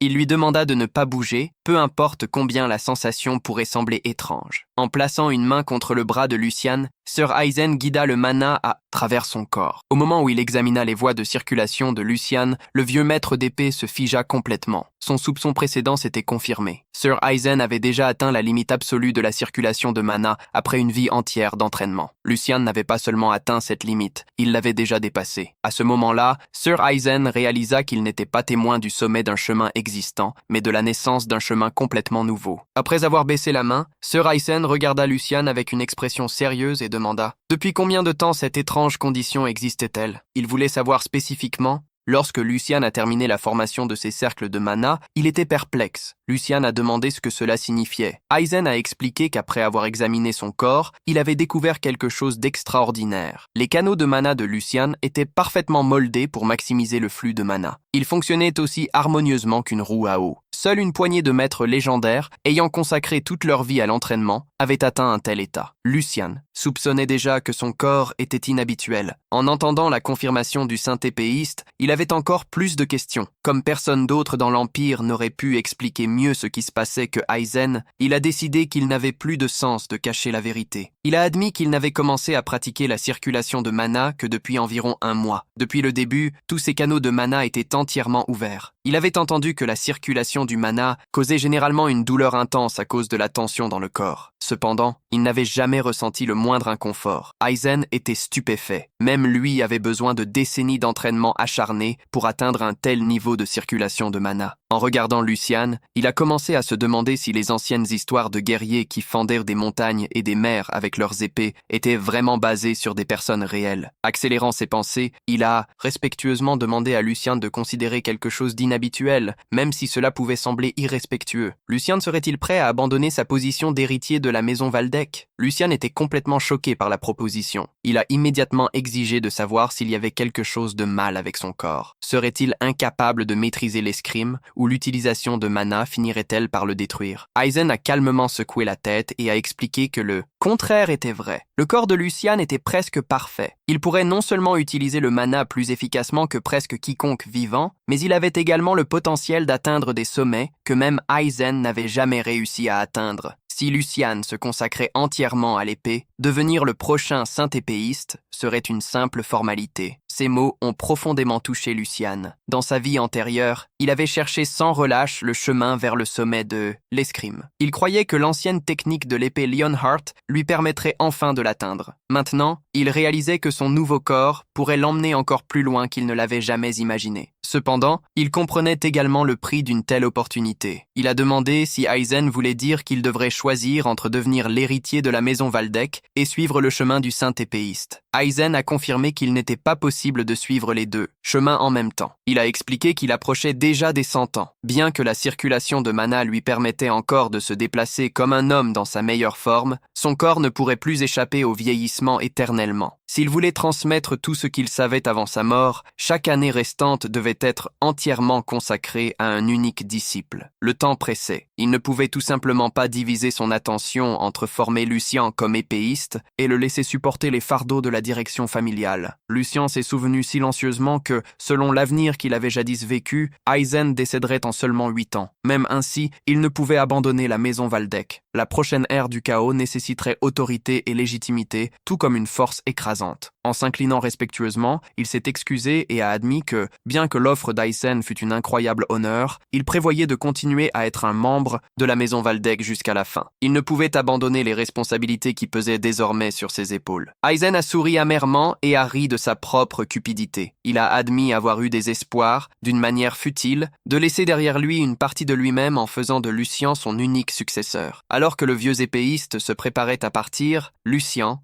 tout à coup, il l'appela avec une autre proposition. Il demanda ce qu'Aizen penserait s'il y avait un autre jeune béni avec un talent équivalent au sien. Un certain temps plus tard, loin de la propriété, un autre jeune maître reçut des nouvelles choquantes. Joshua Waldeck, le 4e fils de la maison Waldeck, fut informé que les rumeurs étaient de vraies. Lucian était officiellement entré dans l'ordre de succession et était devenu le nouveau candidat héritier, sous la direction directe du saint épéiste furieux. Joshua jeta ses affaires au sol. Il avait lutté pendant des années pour rassembler des partisans tout en rivalisant avec ses frères aînés. Maintenant, Lucian était soudain devenu un rival de plus sur son chemin. Ne pouvant contenir sa frustration, Joshua ordonna au majordome de préparer 2 épées réelles, au lieu de lames inoffensives en bois. Il n'avait pas l'intention de traiter Lucian avec un duel amical. Au contraire, il voulait rappeler à tous qu'il n'avait rien à envier et que Lucian était encore en dessous de lui. Déterminé à écraser son frère aîné avant que la réputation grandissante de Lucian ne puisse voler les factions neutres que Joshua avait tant travaillé pour attirer. Pendant ce temps, Lucian continuait de parler avec Aizen, bien que le vieux maître épéiste ait rejeté l'idée de trouver un autre disciple. Lucian restait convaincu qu'il existait quelqu'un de digne dans sa vie précédente. Un guerrier possédait un talent comme nul autre. Malgré son apparence frêle et ses techniques rudimentaires, il était devenu l'incarnation même de l'épée, capable de transformer n'importe quelle arme en une extension de son corps, grâce à son pur génie naturel. Ce guerrier extraordinaire était Félix, le futur démon des épées, et Lucian comptait en faire le disciple qui hériterait de tout ce qu'Aizen pourrait enseigner. Avant que quoi que ce soit ne se produise, Aizen décida d'évaluer les compétences actuelles de Lucian. On lui demanda d'attaquer un mannequin d'entraînement avec des coupes verticales, horizontales et diagonales, avant de conclure avec un coup de mana. Lucian comprit que c'était la première fois qu'il brandissait une épée avec les mains de ce corps. Par conséquent, il devait adapter ses mouvements avec prudence. Après avoir pris une grande respiration, il exécuta chaque coup dans l'ordre avant de rassembler du mana dans sa lame pour l'attaque finale. L'épée brilla d'une intense énergie bleue, anéantissant le mannequin d'entraînement renforcé et remplissant l'arène de poussière. Lucian pensait que sa performance n'était que passable pour un débutant, mais Aizen resta silencieux pendant un long moment. Enfin, il prit la parole et admit que Lucian l'avait encore une fois surpris. Le problème n'était pas un manque de talent, c'était l'inverse. Lucian n'avait presque aucune mauvaise habitude. Globalement, son escrime ressemblait à celle d'un mercenaire désespéré, qui dépendait entièrement de la vitesse et de la force brute pour survivre. Ses coups ignoraient l'harmonie adéquate entre le corps et le mana. Il sacrifiait la précision au profit de la puissance brute. Aizen expliqua que le dernier coup de mana de Lucian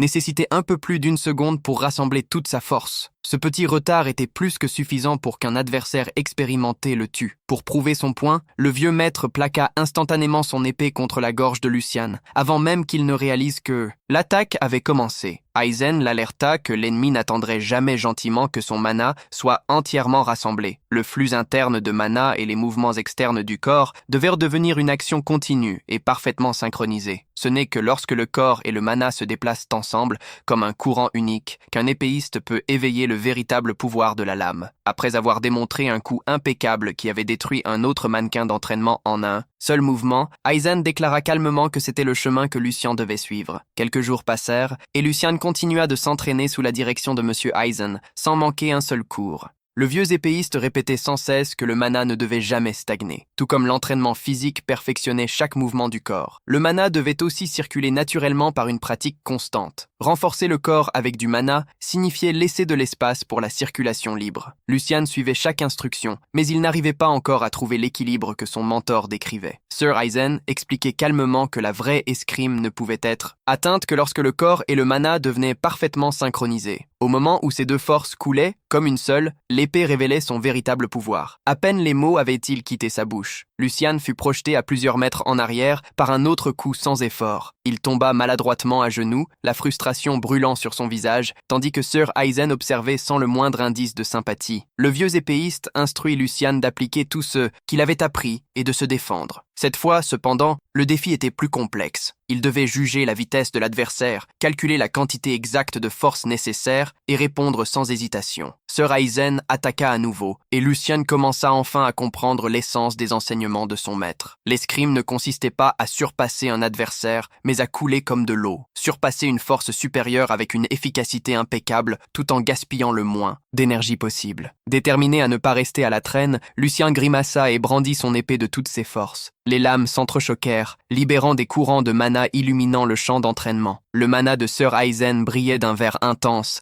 tandis que celui de Lucian éclatait d'un bleu vif. Après plusieurs échanges de coups, Sir Aizen abaissa soudainement son arme et annonça que la leçon était terminée. Il demanda à Lucian de se souvenir de la sensation qu'il avait ressentie pendant l'entraînement d'aujourd'hui. Comprendre ce seul sentiment suffisait à devenir une épéchine de premier ordre. Entendre ces mots remplit Lucian de soulagement. Au moment où l'entraînement prit fin, il s'effondra au sol, complètement épuisé. En regardant le ciel, il remercia sincèrement Sir Aizen pour une autre leçon précieuse. Pendant que des serviteurs entraient dans l'arène pour nettoyer les dégâts laissés par son entraînement, il se demandait en silence si le jeune maître survivrait vraiment à ces séances brutales, jour après jour. Lucian avait du mal à bouger. Ses mains tremblaient de manière incontrôlable et chaque muscle criait de protestation. Pourtant, il comprenait que les méthodes impitoyables de Sir Aizen existaient pour une raison unique, éliminer chaque habitude de champ de bataille développée dans sa vie précédente de mercenaire. Il n'y avait pas de raccourci pour corriger des années d'escrime défaillantes. Heureusement, il saisit les intentions du vieux maître avec une rapidité remarquable et chaque leçon ne faisait qu'approfondir son admiration. Sir Aizen créait délibérément des situations correspondant au niveau actuel de Lucian. Avant de fournir des instructions précises qui forçaient à la réponse correcte, cela semblait simple en théorie. Mais exécuter un tel entraînement nécessitait une compréhension incroyable des habitudes et des limites du corps de l'élève. Lucian prit conscience qu'il avait toujours cru que des techniques secrètes d'épée menaient à la grandeur. Il n'avait jamais sérieusement considéré l'importance de l'équilibre, du contrôle du poignet, de l'alignement du corps ou du flux naturel du mana. Ironie du sort. La réponse qu'il avait cherchée toute sa vie précédente était en lui tout ce temps. Il ne pouvait s'empêcher d'imaginer comment tout aurait pu être différent s'il avait appris ces principes des années auparavant. Peut-être aurait-il été beaucoup plus près du commandant qui, en fin de compte, l'avait condamné à mort. Pourtant, il regrettait presque d'avoir terminé la leçon d'aujourd'hui. Si seulement il pouvait trouver quelqu'un. Plus près de son propre niveau, il pouvait continuer à s'entraîner sans épuiser son vieux mentor. À ce moment-là, plusieurs personnes s'approchèrent du champ d'entraînement. Lucian reconnut immédiatement la silhouette devant lui. C'était Joshua Valdek, le 4e fils de la maison Valdek. Joshua s'approcha avec assurance et demanda des nouvelles de Lucian. Sir Aizen accueillit poliment le jeune maître et lui demanda ce qui l'amenait ici. Joshua expliqua qu'il était actuellement en train d'instruire le 3e jeune maître. Il demanda donc s'il pouvait revenir plus tard,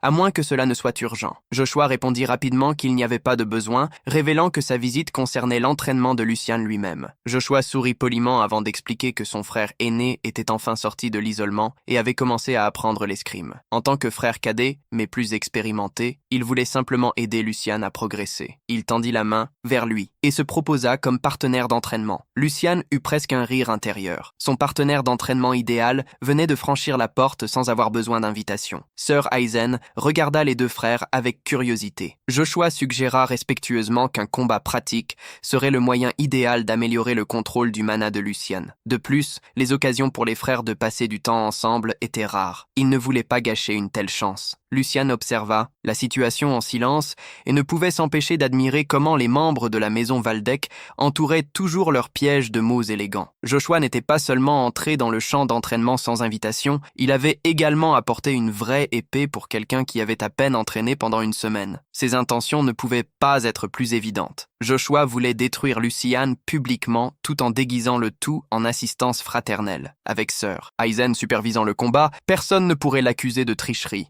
Cependant, si Lucian refusait, il aurait l'air lâche et cela nuirait à sa position dans la course à la succession. Le piège était soigneusement préparé. Au lieu de rejeter la proposition, Lucian sourit et se tourna vers Sir Aizen. Il commenta que l'enthousiasme de son frère cadet était admirable et demanda au mentor d'accepter l'offre. Comme Joshua se souciait tellement de l'éducation de son grand frère, Lucian veillerait, naturellement, à ce que son attentif frère cadet reçoive également les conseils appropriés. Le sourire de Joshua vacilla légèrement, tandis que Lucian déclarait joyeusement que ce serait le dernier jour où le comportement immature de Joshua serait toléré. Il n'y avait aucune raison de continuer à faire honte au saint escrimeur avec de telles attitudes immatures. Sir Aizen observa silencieusement les deux frères. Il comprenait clairement les véritables intentions de Joshua, mais Lucian était tombé dans le piège volontairement, sans hésitation. Après une brève pause, le vieux maître d'escrime acquiesça enfin. Comme les deux jeunes maîtres souhaitèrent se battre, il permettrait la séance d'entraînement. Cependant, ce serait le seul combat de ce type, et il interviendrait immédiatement si l'une ou l'autre partie franchissait la ligne. Les deux frères acceptèrent sans objection. Lucian donna une tape amicale sur la tête de Joshua avant de l'inviter à profiter d'un vrai combat. Joshua se força à réprimer son irritation pendant qu'ils marchaient ensemble vers l'arène. Une fois dans le ring, Sir Aizen rappela que c'était simplement un exercice d'entraînement, pas une bataille destinée à blesser l'autre. Lucian, en tant que novice, se battrait avec la posture d'un apprenti, tandis que Joshua, en tant qu'escrimeur le plus expérimenté, porterait la responsabilité de donner un bon exemple digne de la maison Waldeck. Enfin, le signal pour commencer fut donné. Les deux frères,